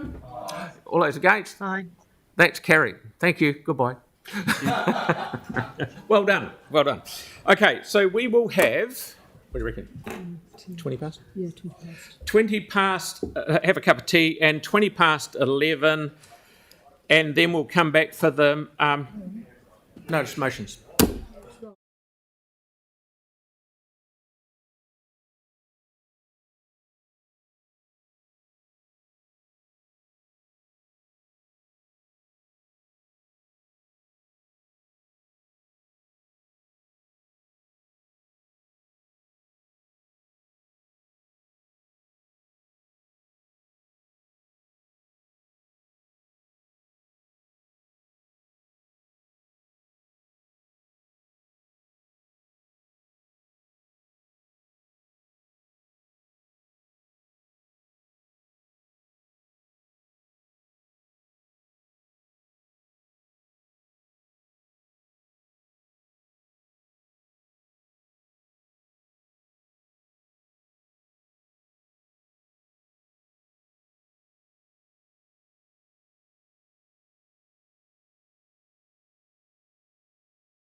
Welcome back. So we're doing notice motions now. Yes. Okay. Yep. They So can provide some they can advice. talk to it if they have to. So the first thing we're bringing up is number 21, the notice of motion, which I'm happy to second, and I dare say Andre, who's made it, is happy to move it. Is that right? For the Brown Street upgrade funding. Would you like to? No, you move it, I'll second it. Okay, righto, so far away. Yeah, we've jumped up the agenda. There's notice of motion about run to the Minister of Transport regarding Broome Street funding. So it's just in light of 4,200 new homes being fast-tracked in Rolleston, which would inevitably have thousands more vehicle movements every day using Broome Street. I do appreciate the Mayor's already written to the Minister in July on this, but the situation's obviously changed because what's being fast-tracked is 4,200 new homes, while the infrastructure needed for them is actually being slow-tracked. And I won't go as far as trying to estimate a calculation, but 4,200 homes and the amount of GST paid in all of those is quite a significant sum of money and would damn well go towards probably being able to pay for the Broome Street upgrade. So yeah, we have written before, situations change, and I just feel like it would be irresponsible of us not to say anything after having that in the same year as slow tracking the project. So that's why I'm here today, and just why I think we should be running. Just to put you in the picture, the little bit I've done, I rang NZTA, and their plans are just about finished, and from what I'm told, they haven't stopped planning. They will be done by the end of the year, and they'll be presented to us next year, very early next year, to say this is what we're thinking. Then they'll be put in the top drawer ready to go, and the word I'm hearing is the money may be coming a wee bit faster than what we thought, but there's no date on it. So they haven't stopped. It's not as if, we need the funding, we'll take 18 months to design it and play around with it. It's just about finished design, and it'll be in there ready to go. So hopefully we'll be online. But I'm more than happy to write another letter or ring or go up or whatever. Sarah. Kia ora. The Broome Street upgrade has been an important project for the local community for a range of reasons. More so than for those maybe travelling into the city from outer districts. The Broome Street's currently what they call a severance point for the community. So it cuts through these communities. And the Broome Street project has aspects of it which enable that community to reconnect again. It makes crossing it easier and makes it much easier for the community. However, it can do things that encourage more traffic into town. So encourages people to live elsewhere when they think it might be easier to travel. And while I'll vote in favour of this today because of the community stuff, the key thing we should be doing, and it's in the staff advice, is asking for our mass rapid transit. The thing that will make the most difference in the medium term for getting people in from the outer districts into the central city without clogging up our streets is having a form of mass rapid transit, whether that's light rail or trackless trams or something like that. And it's been incredibly disappointing that the funding for that has disappeared in the last year. And that's the thing that will make the most difference to us as a city. It makes a big difference for the spatial planning, for intensification, and for our emissions as a city, and for how much our streets get clogged up. So while we can't alter this now that it's been moved and seconded, I do want to keep raising the issue of MRT and making sure that as a city and as a council that it's still on our radar and it's something we're still pushing for. Thanks. Excellent. Mark, please. Yeah, happy to support Councillor Moore in this. I think the more we can raise our needs and concerns with the government, the better. And certainly with the fast tracking of the extra properties out in the Selwyn district, and naturally they'll be using this corridor into town. It's already a major congestion point, and to get this some visibility into the provision of the overbridge here and Broome Street upgrades, I think is absolutely vital. Also, keen to pick up on Councillor Templeton's comments there around the sort of lack of visibility of a way forward for our public transport solutions here in Christchurch. I mean, the PT Futures has been basically parked and not funded. The MRT has been ignored, at the expense of Auckland and Wellington getting attention. They're forcing on us the looming decision around PC14 and intensification, and not to give us the visibility on transport solutions to cope with that. I think is irresponsible, and hopefully we can get the attention of the government through letters such as this to get Christchurch back on the radar and realise that the second biggest city in New Zealand needs some visibility on its future. Yanni. Yeah, I just wanted to ensure that the letter includes the request to upgrade the rail crossing on Garlands Road that NZTA hopefully is responsible for. Because if we're going to get the improvements on Brougham Street that increase traffic and cycling and pedestrians, then I hope that we can also make sure that they do look at that Garlands Road intersection with KiwiRail. So just wanted to check if the letter will incorporate that request as well. We'll need to probably find, when they're designing it, I'd imagine that would take it in, but we can... They haven't, so far as I understand... I haven't seen the plan that far. They haven't included that area, so that's where the Port Hills Road, Apara Road, Garlands Road come together, from where Brougham Street. So we need to come back with some advice around that, because that's a new request from today. We haven't been able to provide advice on that. So before making that decision, you need some staff advice. I was just mindful of the fact that because of KiwiRail's new requirements on us to build the infrastructure, that should be a requirement that goes hopefully on NZTA, not us.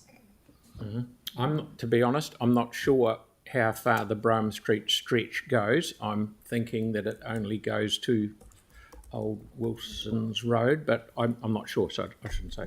But I'll write a letter anyway. Okay, Tim. Yeah, thank you. Look, we've talked about transport and rail crossings, etc., but do remember Brougham Street cuts a number of historic communities, Opawa, Waltham, Sydenham and Addington, who all have primary schools. So it's actually, the primary should be safety for all. And I don't know how many of you have spent much time watching the kids from Waltham, especially Addington, trying to get across that road. And one of the things that's happening nationally and globally is more and more people care less about the communities that they're driving through and more about getting from A to B, where they choose to live to where they choose to work.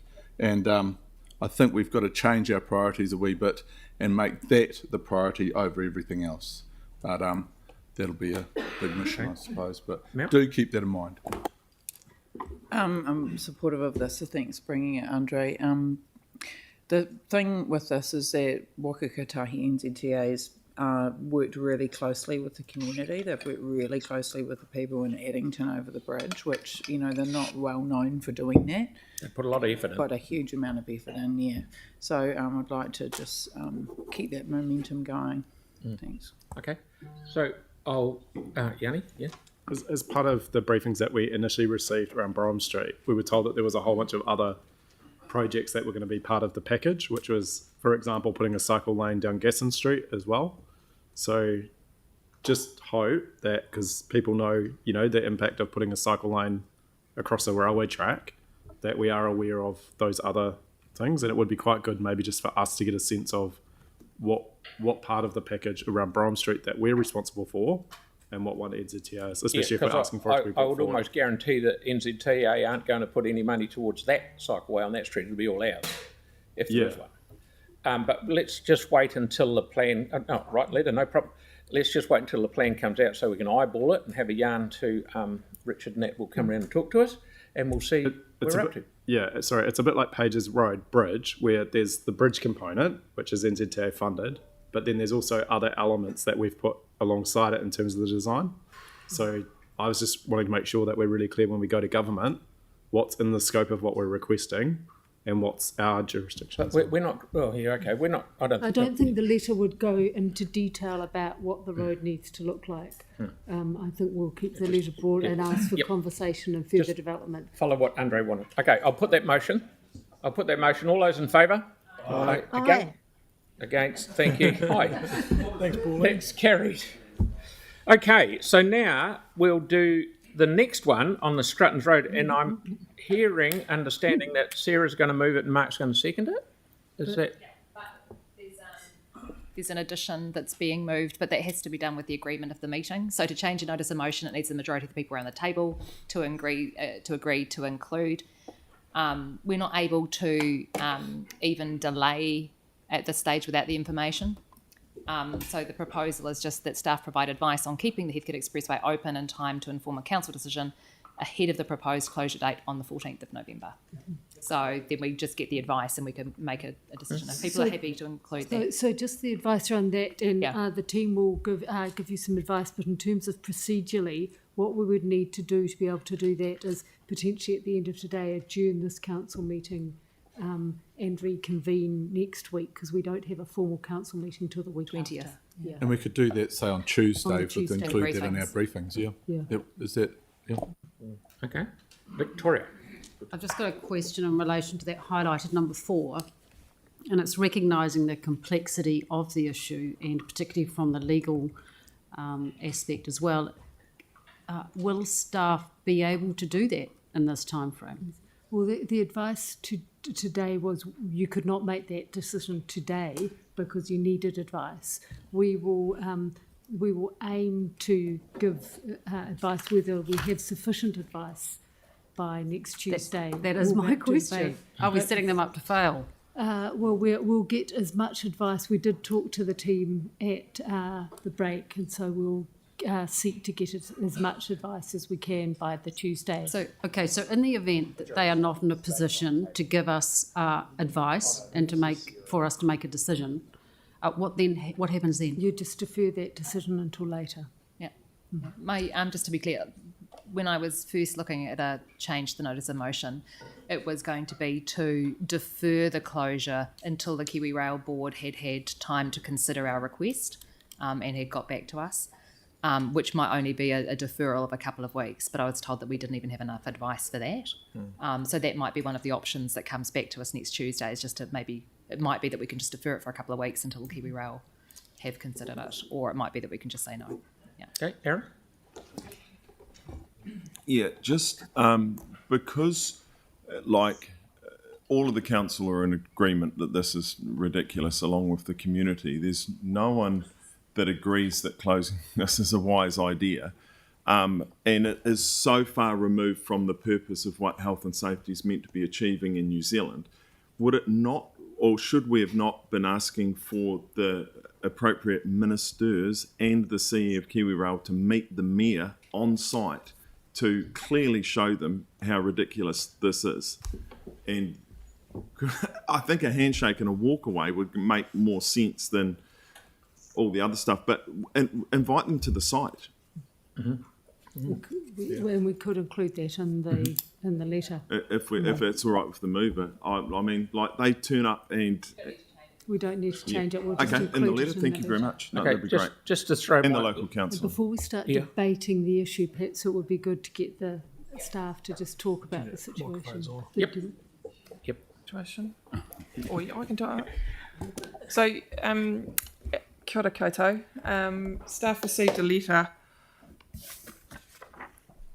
on 30th of September from Kiwi Rail about this issue. And if I read you out the couple of sentences that have framed where we've got to, this is, I think it was framed in the email and the memo that was sent to you as well. So this is a direct quote from the letter. Kiwi Rail is requesting that the cycleway be closed by the 15th of November 2024. This date is in line with the original timeframe being confirmed for October 2024, as well as providing sufficient time for Council to plan and implement this activity. If Council are unwilling to take this action, then Kiwi Rail will be put in a position where further options will need to be assessed to ensure safety at the level crossing for users. This could include closure of the level crossing if there is no suitable alternative that achieves the required standard of safety. Extending the timeframe in which the current temporary arrangements are in place is not an acceptable option. So that is the phrasing and terminology that we have referenced in the letter when we've come to the decision and passed on the information to you. We do need to clarify there have been temporary measures put in place to get it open at the time. And yes, we did agree to doing work on the crossing. However, the timeframes around when we received information about how much that was going to cost has resulted in the fact that we do not have the money on budget to upgrade the crossing. So that's the situation we're in as staff. However, as far as the requests that were put to us prior to this meeting, we need more time to gather the advice, put it together, and as Councillor Henstock referenced, all the advice that we have and the best advice that we have at the time, we will provide to you early next week. Okay, thank you. So, shall we do some debate, perhaps? Okay. Any more questions? Sam, then Yanni. I mean, I'm completely supportive of the adding in the additional bit. I guess what I was wondering was, although it's advice, I mean, does that mean we will be in a position next week to go actually, no, KiwiRail, we're not closing that? So I guess what I'm saying is there's a difference between information and advice, and will it give us the ability to make a decision as opposed to just receive advice? I don't know. Sorry. Yeah. I don't know. We will do everything we can to give you the best advice to be able to make a decision, but I don't know what. We haven't had a chance to look to that advice at this stage. We're still working through a lot of that. Yeah. Are you going to update? Have you mentioned? No, when I do debate stuff, yeah. Yanni, please. Can I just be really clear? The agreement that we signed with KiwiRail, what does that commit us to in terms of the budget and the safe crossing? So, Councillor, what agreement are you referencing? So we have a signed agreement with KiwiRail. Background. So it's the agreement to grant public level crossing at Scrutton's Road. Yep. And it was the 16th of December 2022. So I'm just trying to understand what commitment in that agreement did we make to KiwiRail around what we would spend in terms of cost and what we would do in terms of safety. I don't know the agreement. Sorry. Yeah, sorry. The deed of grant normally has a cost share for maintenance, but this isn't driven by maintenance. So this isn't a priority for them from a maintenance point of view. This is driven by the change in risk from us bringing more cyclists through the cycleway. So the onus of it falls on us to pay for it. Right. So in the agreement, it talks about resolution of disputes. It talks about a mediator. Have we looked at a mediator? So through the chair, that I believe, because I can't see the document that Councillor Johansson's looking at, but I believe that document relates to the deeded grant for the level crossing, which is about the use of the road crossing the railway. This is a discussion about the impact that the cycleway has on the change in risk for that level crossing. So they're different issues, and they at this stage, this is why we need to come back with advice. At this stage, I can't conflate those into the same issue. So I can't answer the councillor's question today. That would be part of the advice that would come back. Yeah. And this, correct me if I'm wrong, Lynette, I know it's daft, but if people ride down Chapman's Road and cross that railway line, it doesn't have to be fixed because it's not a change in use. That's the trigger that's made this debacle kick off, yes. isn't it? Yes. Yeah. Okay, just to put a bit of background in here, a month and a half ago, I had Simon Bridges from NZTA down here in the car, showing him a few things. Brome Street was one of them, but I took him down there and I said, we're now driving over $6.5 million lump. And he said, I don't believe it. So he understands it's daft. And Minister of State-Owned Enterprises, Paul Goldsmith, rang me on Sunday and we discussed the problem and if he could do anything to help KiwiRail look at their decision. I followed it up with a letter on this last Tuesday just gone, and the CE rang the CE of KiwiRail last night. I'm not sure what the answer to the result of that was. Also, the MP for the area, Vanessa Winnick, is also putting her voice into the problem as well. And I am more than happy to go up to travel to Wellington to meet anyone that needs to have them, because this is the silliest thing that I've ever seen in my life. This cycleway, people won't believe what I'm going to say now. This cycleway is things like the unicycle it's great because it doesn't impact on traffic so much. This here is another perfect example. It's off the main roads and it's a far better thing. It's far safer and it doesn't impact everyone else's use. So the more of those we have, the better it is. But we've got two, we've got Unicycle, we've got this one. And I think, Lynette, oh, yes, of course, yes. Lynette, and it's one of the problems is that we are using a bit of Kiwi Rail's land as well to get to this. Oh, no, we're not? Okay, we're just off it. I thought we were. This is all on council land. Okay, no problem. That's my mistake. Yep. Okay, so in my view, we've spent the money and we've got to do whatever we can to make sure it's because we've heard from all the people this morning and it's so common sense, it's unbelievable. So that's my 5 bobs worth. Right, we'll do. Still got questions. Sorry, Vic. Can I just clarify? You've had various conversations, but has a letter been written? Yes, to Paul Goldsmith. Yeah. Yes. Okay. Yes. So my question then is really, if a letter's already been written and the conversations have been had and a site visit's already been had, do we need this notice of motion? So I think the letter and the conversations that we had instigated the CE phone call yesterday that rang us, and also the follow-up to that is the team's meeting with them, with Kiwi Rail again today over the next few days. So work is progressing. It's got to keep pressure on, in my view. Yeah. So the question still stands, do we need the notice of motion if the work is already progressing? It's probably up for members to have their own reflection on. Point 4 is useful, and also point 3, I don't think we've written to the Kiwi Rail board yet. Yes. Yeah. Okay. Mm-hmm. Just checking. Thank you. We'll do all of that. No, that's cool. And one of the key things about it is that it gets all the technical information.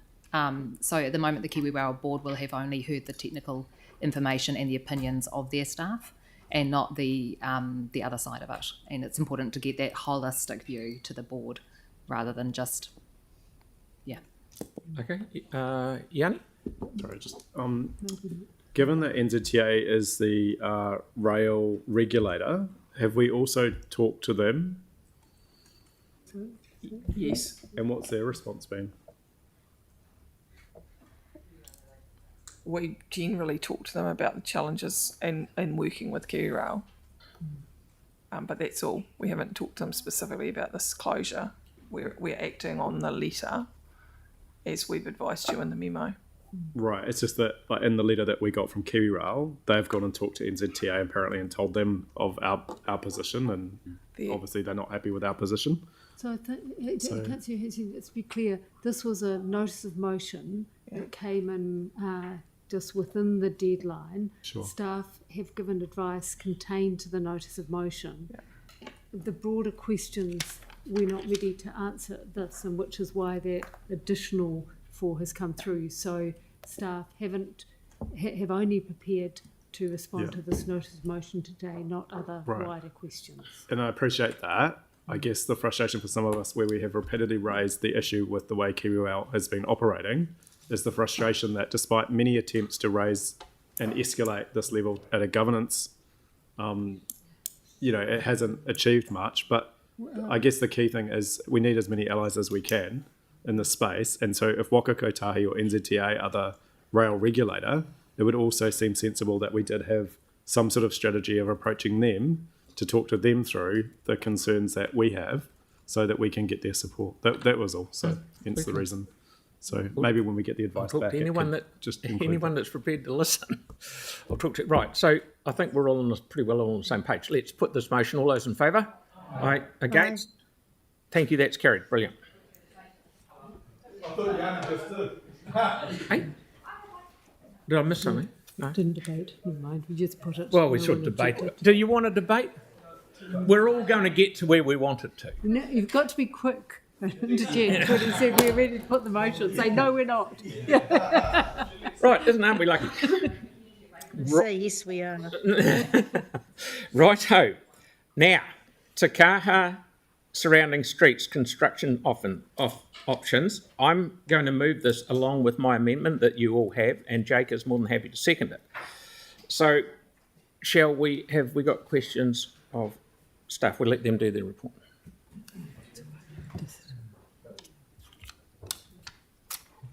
Right.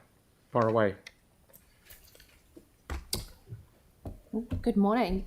Yes, so just by way of a brief update on the project, SP2, which is the transport element of the package of works, is progressing really well. We're about 53% of that now, and the waterworks 93%, I think, through the waterworks. So the majority of that should be finished by Christmas, with a little bit after Christmas.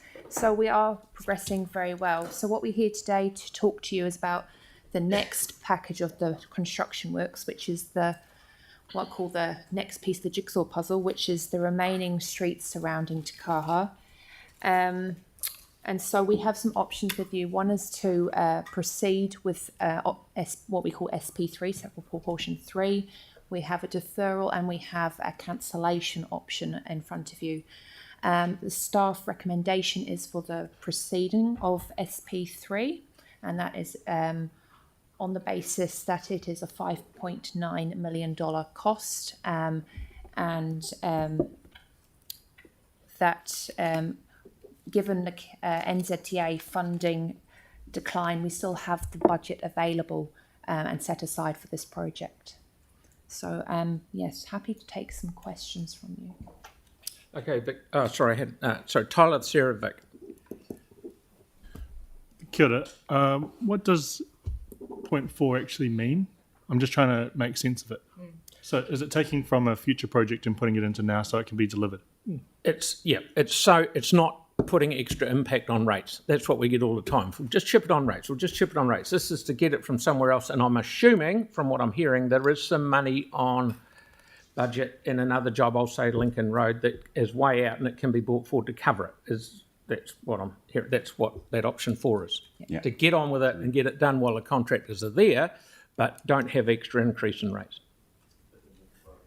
Seriously. Can I just follow up on that though? Because with the funding, if it's a project that's already been deferred, then the money isn't currently on budget for this year, which means it is a rating impact in this year. Or are we borrowing money from 2027? So, if I may, it's to do with our budgeting assumptions around the NZTA revenue. Yeah.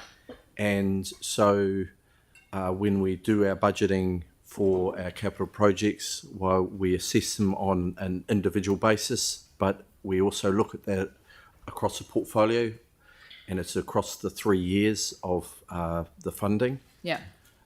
We have got a slight gap across the 3 years, and if we move a project out, then that means that we, at the moment, will not have a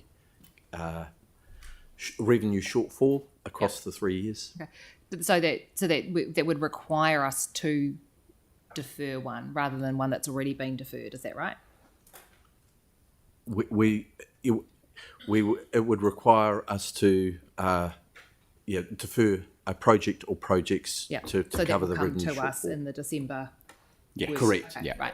And that's way out. But that would mean that overall, if we're deferring a project, if we are going to defer a project, say Lincoln, we wouldn't be taking money off that deferral. It would just be adding new money, but adding it in a future year rather than this year, because you would still need the total for Lincoln Road eventually, right? So this doesn't require additional money. So the money is on budget. The question is about the revenue from NZTA. By deferring it, this comes back to it's the rates impact of the loss in revenue and pushing out budget and spending it in future years. Yeah. But we're not going to take any budgeted money off anything. It's just where we're expecting revenue. But where we expect revenue has an impact on rates. So so in the future, if we're not budgeting anything for revenue for that project, then we're still going to have to add this bit back in. Like it's not, we're not saving money, we're just switching it around. Well, we'd have to add new money somewhere, right, to cater for the revenue that we're not going to get. Well, again, in terms of the NZTA revenue envelope, that's across 3 years. So there may well be some things happen across the 3 years that mean that we actually don't have a revenue shortfall, like what happened in 2024, where the NZTA said that they had some additional funding available if we could move quickly, and we took advantage of that. Yeah. Likewise, we may do, we may be successful or more successful on some projects across the 3 years. That means that, again, we don't have that shortfall.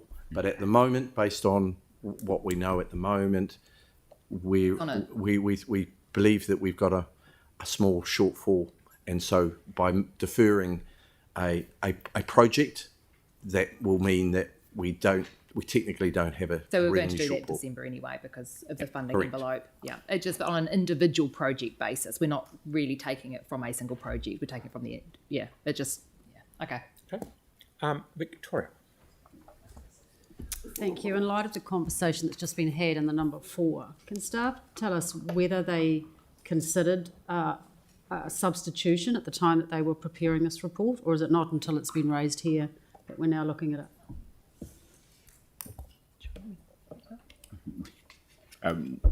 We haven't done no. Like I said, from a project perspective, it has the budget there. And no, we haven't to this point, but that would be discussed through the annual plan as well. So that was always part of the plan, was that would be dealt with through the annual plan after review NZTA revenue. Thank you. Actually, I have a second question, if I may. It's a much smaller one.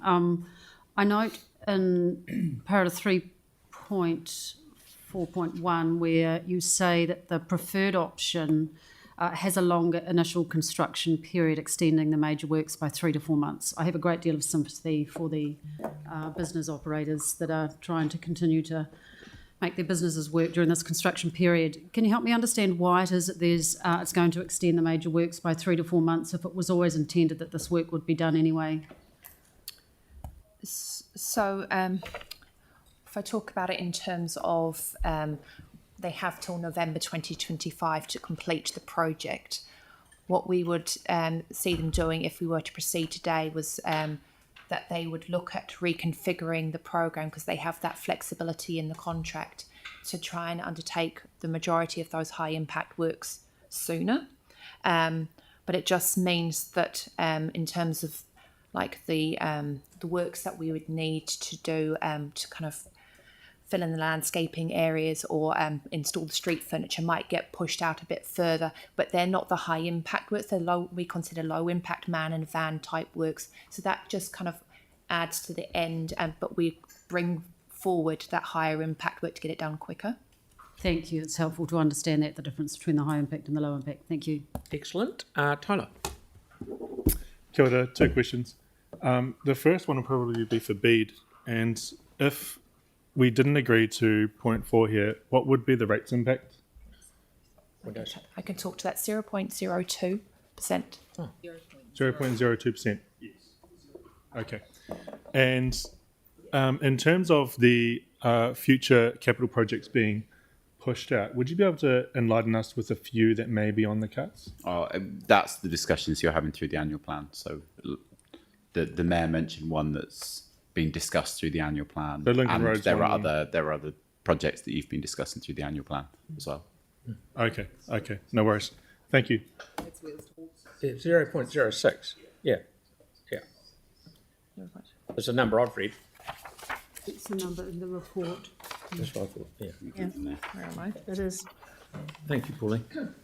Thank you. Yeah, I've got you, Yanni. Andre. Thank you. Wouldn't any decision in December, indeed the annual plan, override this anyway? Because that's when you come and make decisions on that. So I'm not quite following on how we can agree to determine what will and will not shape the annual plan when we decide that anyway. In which case I don't necessarily see any harm in doing this, but what we do in a couple of months could override this anyway. So for this year, you need to identify, because this is the current year, where the budget's going to come from to do this. At the annual plan, you're resetting the budget for the 1 July budget of next year. So Indeed. it's just you need to know today how you're going to fund this. You can reset things on 1 July as you can But in any but again, when we PDP. start establishing the plan, when we make decisions in December, we could make, but we could final hypothetically decision. make a decision that contradicts what we're deciding today, aren't we? Couldn't we? So to be fair, And we could. correct me if I'm wrong, Jacob, that even if we decide to do, well, we will, even if we decide to do this, this money won't get spent until the next year, but you can't kick it off and get Isaacs to go away and start organising themselves for a whole lot of work if we haven't got the dough. Even though the cheque for the work won't probably be paid until after. That's not quite correct. So, Okay. No, that's right. Feel free to tell me. No problem. So it's the budgeted for this financial year. The $5.9 million is forecasted to be spent this financial year. There's a little portion in the next financial year, but a majority of it is for this financial year. That's how well we're progressing Sorry, through this no, construction. misunderstood. Thank you. Okay, we have got. You finished, Andre? Yep. Melanie. Yeah, with resolution 4, one, it's the way this is worded. It says transport projects that have been deferred. They haven't been deferred yet. These are things we're going to be deferring in the future, isn't it? We haven't decided on them. So the wording there's assuming we've deferred something we haven't even talked about. So that's part of one question. Is that right? And secondly, when we talk about projects, like Lincoln Road PT doesn't add up to 5.9, and that's in future years anyway, and this money's this year. Like, it doesn't make sense to me, this whole thing. I can't understand it. It's trying to balance off the revenue loss against the rates impact of additional spend. That's the point. So it doesn't have to be. It doesn't have to be one to one. Because you're trying to balance two separate things. To me, and I've only just seen this too, but what I'm reading this is this is the council is signalling its intent that it will find the funding for this from the transport program in Somewhere. out years.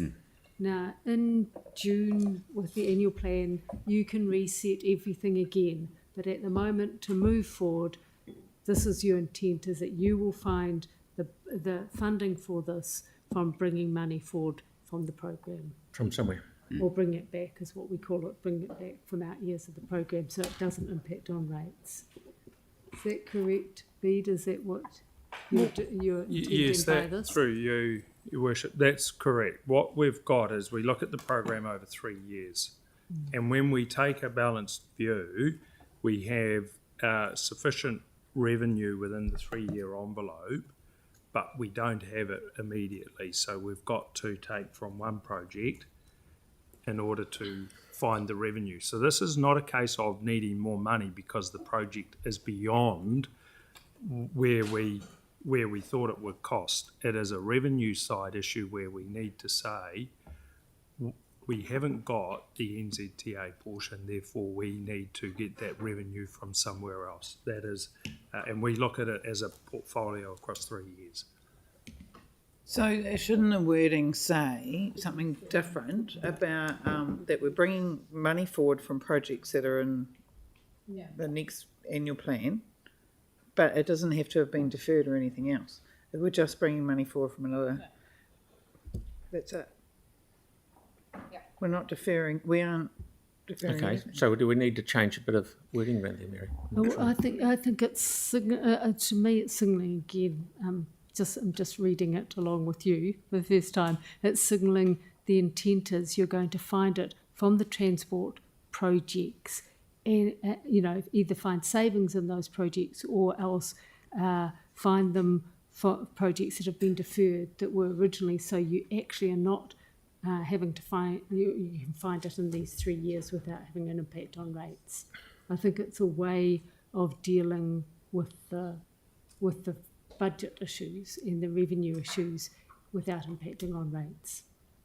And it's signalling an intent.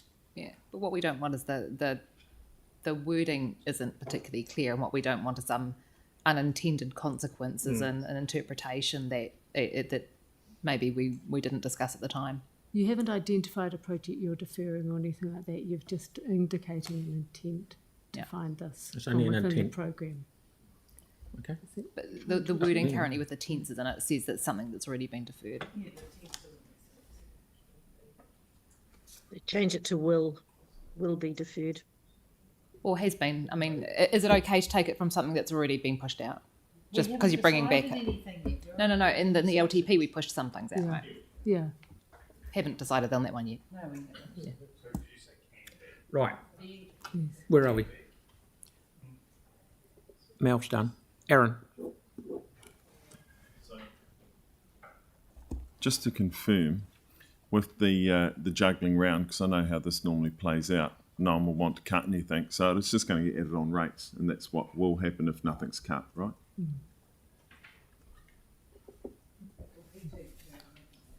At the moment, that would be true, but we don't know how successful we might be over the next 3 years with our NZTA applications. So we may not need it across the 3-year timeframe. But at the moment,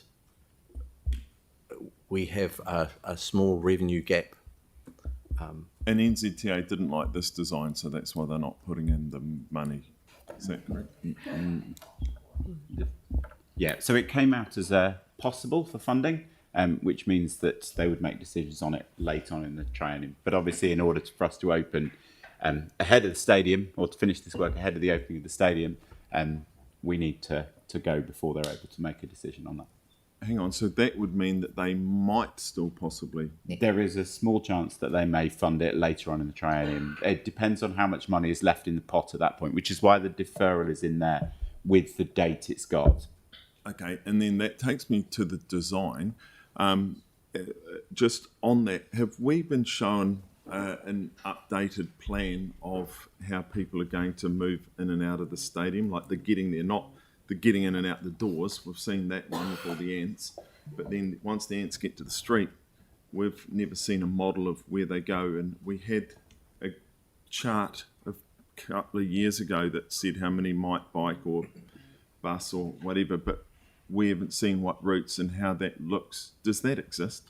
So we have the independent transport assessment that was, I think you're referring to with, and then we had the Abley report, which detailed the event traffic management plan implications and what would need to be considered based on their modelling and what they interpreted. So I could provide you both copies of those. That's the latest. The Abley report would be the latest modelling thing we have. Okay, yeah, because I think it's important we show that. And did we ever, because I asked the question of VO, because they have surveyed their venue users, so they know how people get to and from. Has that been put in the modelling?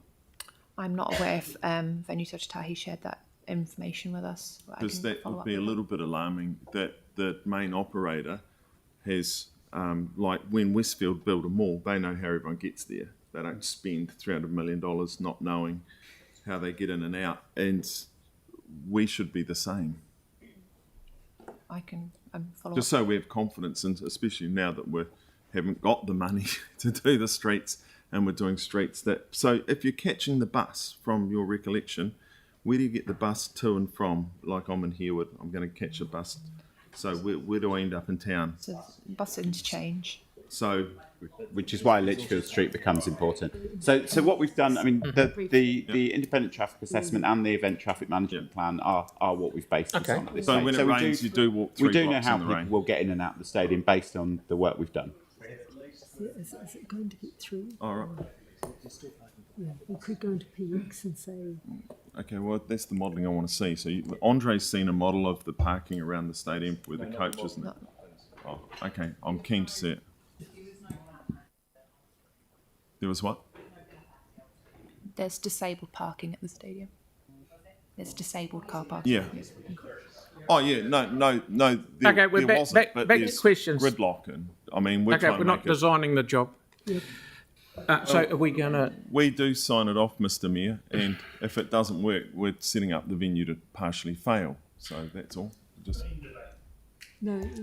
Aaron, you're insulting, but there's plenty of planning work being done. It says so in the report too, where all the drop off and pickups are, and there's plans. Wonder if we Definitely. can get back to the matter that's on the table. Yeah, the matter on the table, please. Point of order, I'm not insulting anyone. I'm asking genuine questions that the public are asking me en masse because we're spending 2/3 of $1 billion on a facility to attract people from all around the world. Great. Now, how they get in and out is incredibly important because it makes up a big We'll part come of the back with some experience. advice about that. Yep. So I do find it a little insulting that I'm apparently insulting staff or people who write reports for us on behalf of consultants. Thank you. Right. So, sorry, Aaron, I really didn't mean it like that. We need to have confidence that there are plans. I'm used to the name calling, but sometimes it hurts. Okay, come on, move on. So move on. Right. So we've got 1, 2, 3, 4, 5. Yanni. Thank you. I note in the report that one of the benefits of doing this work will to be improving pedestrian connection and those walking in the southern suburbs of Sydenham and Waltham to the city, alongside cycle improvements on Madras Street. And I'm mindful that this is adjacent to a Kiwi Rail crossing.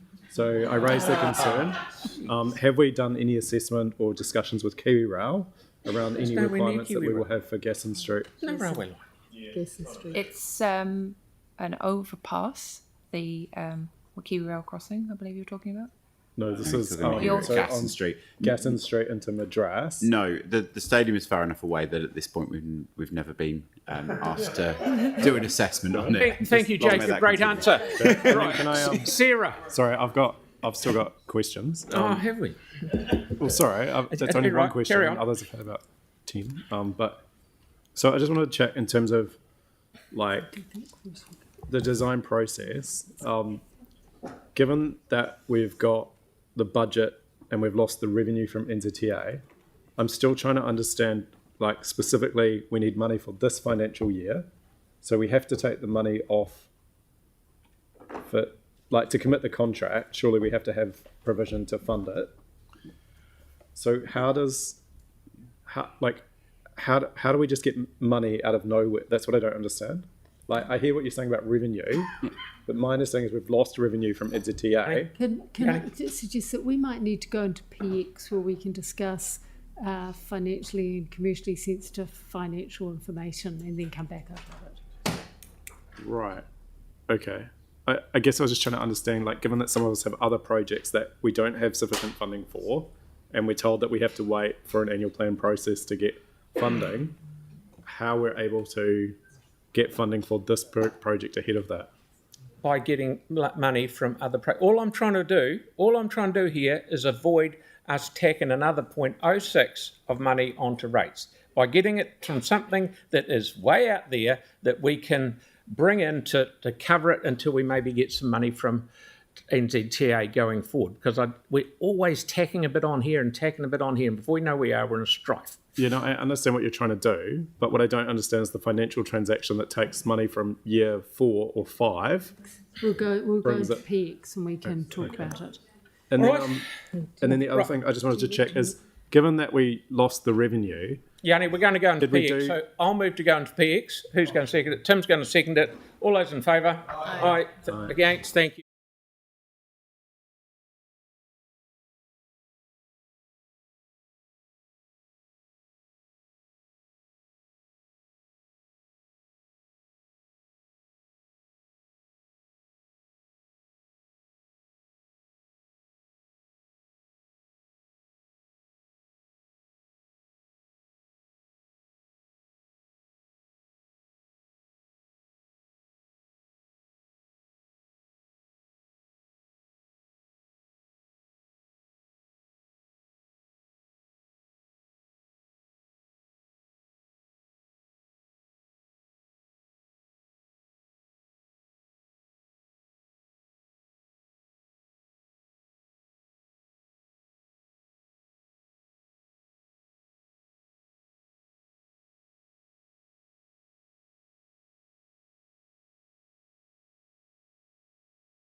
Thank you, we're back. We just had a wee play round with the amendment just to make it a wee bit clearer. So we'll put this. So I've moved it and Councillor McClelland has seconded it. So I'll put this, all those in favour? Aye. Against? No. Right. That is... Can we, it's carried. Yeah, well, okay. Right, thank you, Katie. Sorry about that. All right, so we're going to start a division on item 12, Kaha, with the motion as you see on screen with the recommendation for. Is Holly online still? I don't know. Sorry, Katie, just to be clear, is that the people that have voted against, is that for a foreshadowed motion of just cancelling SP3? Because by all intents and purposes, or does that need to be registered?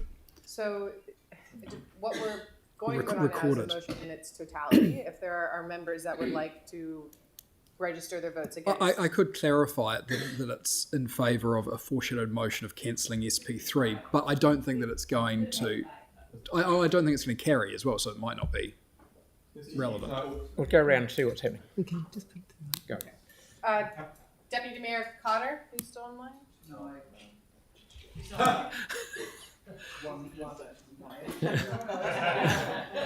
Councillor Barber. Councillor Coker. Councillor Donovan. Yes. Councillor Fields. Yes. Councillor Goff. No. Councillor Harrison Hunt. Yes. Councillor Henstock. No. The Mayor. Yep. Councillor Johansson. No. Councillor Kewen. Councillor McDonald. No, but I am in favour of 4.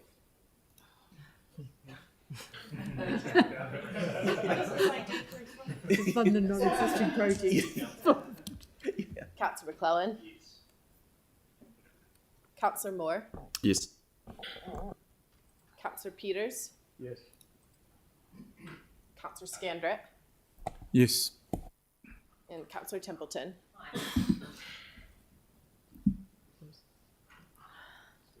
That's 11 for. Pretty close. 5 against. Oh, good. That's carried. That's carried. Thank you very much. So now we'll get back to where we're supposed to be. That one. Yes, yeah. Yep. Okay, we're now on to item. Thank you, everyone. We're now on to item 13. Draft Otatahi Christchurch Future Transport Strategy. And here comes We Jane. can just take it as read and see if there's any questions. We don't need a presentation. Do we? I've got a meeting at 12:30. I'm coming back. Okay. How does everyone have? Can we actually have a bit of order? Have we got any burning questions of Jane, or are we happy to put this out there? Have we got a mover and seconder for a start? Mel will move it. Sarah will second it. Do you want to see the presentation? Okay, we'll see the presentation. Thank you. Okay. Kia ora, councillors. Today we're coming back. We last came to talk to you about this work on in late August with a proposed framework for an updated draft transport strategy. Today we're asking for you to make a decision on whether to proceed to publicly consult on the draft strategy, and we're also asking for a decision about whether or not to proceed with hearings following that the public consultation process. I do have a couple of slides which effectively really briefly summarise the main points from the strategy. So I'll go through those and then we can open up for questions. So just to remind councillors, the purpose of this strategy is a direction setting 30-year horizon strategy for land transport. It's intended to guide our all of the transport programs across council, so the transport delivery and planning work programs, and it's at a high level, but what we intended to do was provide a framework for detailed implementation through annual and long-term plans. What we're trying to do is make sure that we're in lockstep between transport and land use planning, and this strategy hasn't been updated since 2012, so it's an opportunity to make sure that we're clear with our residents, with local businesses, and also with our funding partners about where we're at with our long-term vision for transport at the moment. Scope, whole of district, we do drill down into areas where there are where transport supports growth or where there's particular hazard risk. So you see Banks Peninsula and the MRT corridor there as examples. And it's about how we move through, how we move on the transport network, but also as transport as a placemaking element in our environment as well. You'll all be really familiar with these challenges and opportunities. So what we're really planning for over the 30-year horizon are reducing transport emissions, building more resilience into our network to respond to natural hazards and adapt to climate hazards in particular. Manage growth both within our city and also in sub-regional growth coming into our city. Safety on the network, and also recognising that we're going to have cost pressures along the way, and getting the balance right between maintaining our assets and making the improvements that we need to make to manage the risks and growth opportunities that we have will be a constant trade-off. And what this strategy is trying to support councillors to do is to have the goals to discuss and the evidence over time to discuss the trade-offs around those cost pressures. So we've talked about the vision. The words in bold there are, I think, the important ones: the vibrant, prosperous, climate resilient district, and the role of transport, the shaping and connecting role, and the inclusive role, everyone moving around safely and easily. We've got 6 goals, and the goals are about a mix of supporting continuous improvement for how we manage the transport network, as well as some of the more transformational changes that we need to make on that network to meet those challenges and opportunities. So from the perspective of getting the basics right, managing our well-managed transport assets is the first goal, and that's effectively the backbone of the work. Adding value to that network, building in more resilience, developing our climate adaptation approach and plan, focusing on high-risk areas from the perspective of creating a safer network. Efficiency was something that came through on the discussion that we had with elected members in the information sessions, so we've called that out explicitly in Goal 4. So that's recognising that there are certain types of movement on the network that we want to prioritise. Genuine transport choices. There's a threat. It's a bit of a triple threat, this one. It's about efficiency, it's about reducing transport emissions, and it's also about inclusive access. And lastly, vibrant, livable city. We've just been talking about Te Kaha streets. So finishing what we've started in the central city, planning for growth along the public transport corridors, and those sorts of activities are in Goal 6, that land use integration story. So just finally, while we don't lay out the implementation, what we're saying is the implementation we want to put more detailed planning into effect, deliver that through our long-term planning processes. But what we're proposing is a strategic pipeline approach. So it's a mix of continuous improvement, doing the basics better, strategic foundations. We call out some of the big programs that will be really important for that. PT Futures, Pages Road Bridge, Cycle Network, and also recognising that we'll have on the horizon planning that we need to do around the MRT and adaptation planning in particular. So getting a real pipeline feeling into how we're talking about implementation. And finally, next steps. Decision today. we'll consult if you agree. We'll consult for 4 weeks. We are asking whether or not you want to proceed with hearings. In the report, there's some information there on pros and cons. It's a pretty high level document. There's been quite a lot of engagement around strategic transport with the public through the long-term plan, etc. So we're asking for a decision on that today. Adoption will be early next year, depending on whether or not we have hearings. And we'll look to put an implementation plan together and integrate that into regular reporting in the next council term. So that's my overview, and through the chair, any questions? So Tim's going to be first, but so you need from us whether we want A or B before we vote on the whole thing. Yes, so we're decision on whether to approve to head out there and consult. A, yep. And then the second decision is hearings or no hearings. Yeah. Okay, Tim. Yeah, I mean, I'm. It's good that we're going to have at least 4 weeks public consultation, and definitely support that. And I think I prefer hearings as well, but I would like to get, say, from our communications team, with regards to the hearings, because my concern is with consultation. You hear people keep saying you hear from the usual suspects, and I'm just hoping that if we hold hearings, that would open up to further groups or give our plan strength. So if we have, say, residents associations, etc., to come and to hearings and give that. Is it?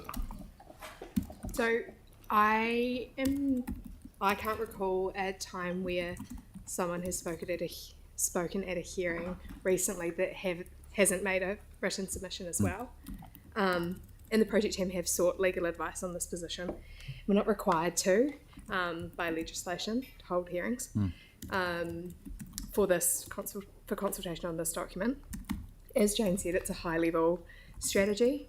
And through the submission process, you'll likely receive sufficient understanding of community views and preferences for decision making without the need for hearings. But ultimately, it's your decision. Okay, thank you. So if we don't have hearings, we end up having a bunch of interpretations that come straight to council for everyone to hear. Yeah, I think that's B. Yeah.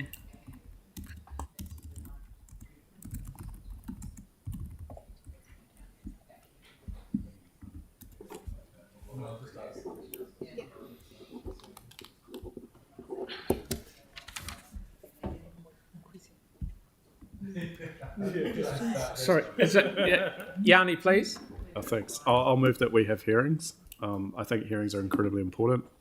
There's a number of people in the areas that I represent where they actually, not everyone is good at making written submissions, and some people actually like the opportunity to come and talk to us.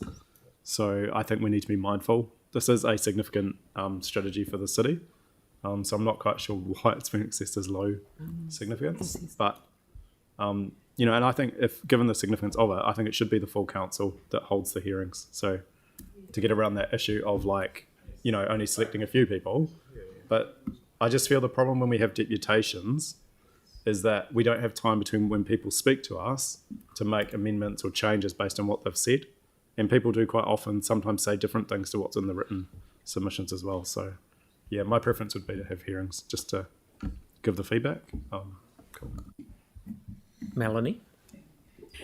I agree with what Yanni said. Does it need to be a hearing process to have everyone come and talk to us, or can we just have it, or is it best to do it as a hearing process but with all of council, or just as part of a meeting where still everyone can come? Whatever happens, I'd like everyone to come and talk to us. I don't care whether it's a hearing or not a hearing, just as long as we're hearing from everyone. There is submissions rather than a hearings panel. And there's also separate reporting requirements if you do a hearing, so it just takes longer. If we decided that it would come as a report to council and people to deputations, would we then, if we wanted more information, be able to lie the paper on the table after the submissions to ask for more information to come back to make a future decision, like you kind of do with hearings? Because if that's, you know, Yanni's issue at the moment.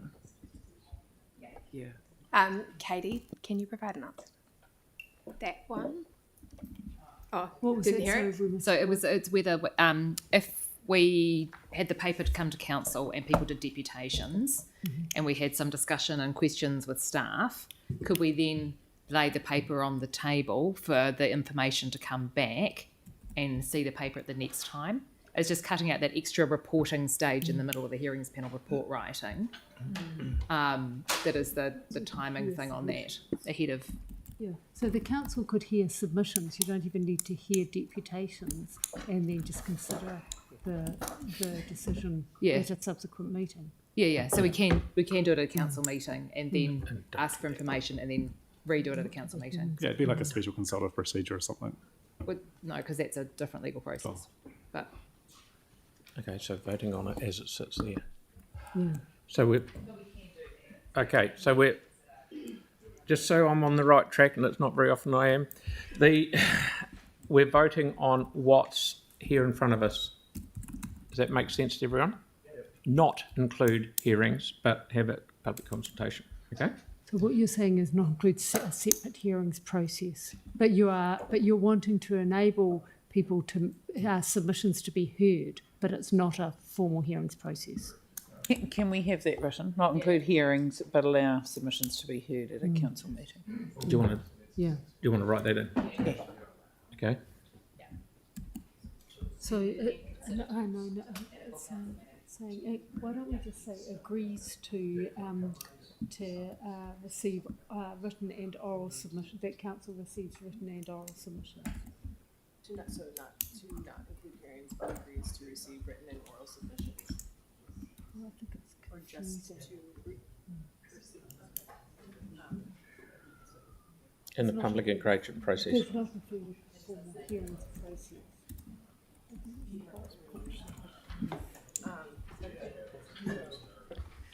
Yeah, I know. I'm Okay, you happy with that?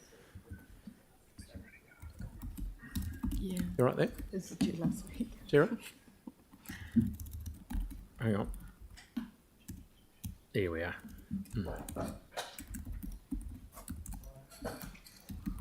Happy? As part of the part of the public engagement and council decision-making process.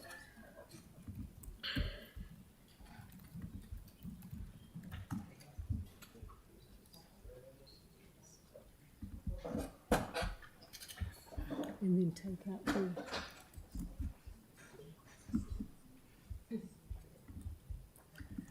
So does that capture what everyone understands? So there's not a separate formal hearing process going on, but actually submissions can be made in writing, and the council will hear oral submissions as part submissions or deputations as part of their decision making. Mover and second, happy? Sorry, and we'll have time between when we hear from people to when we make the decision. Yeah. Okay. All right. Can we, through the chair, we suggest to take out the wording to be heard? So agrees to receive written and or oral submissions as part of public engagement. Oh, yes, yeah, that wasn't meant to be there. Sorry. Good thinking, 99. Thank you for noticing that. Very good. Yep. Okay. All happy? Right, so I'll put that motion. We've got a mover and seconder. Put that motion. All those in favour? Aye. Against? Aaron, against? Just Aaron. No, we're not. Okay, so now we're going to have some lunch. Okay, but before we have lunch, we're going to go into PX, so that when we get back from lunch, we will be in PX. Got it? So Tim's moving it. I'm seconding it to go into PX. All those in favour? Aye. Against? Thank you. That's carried.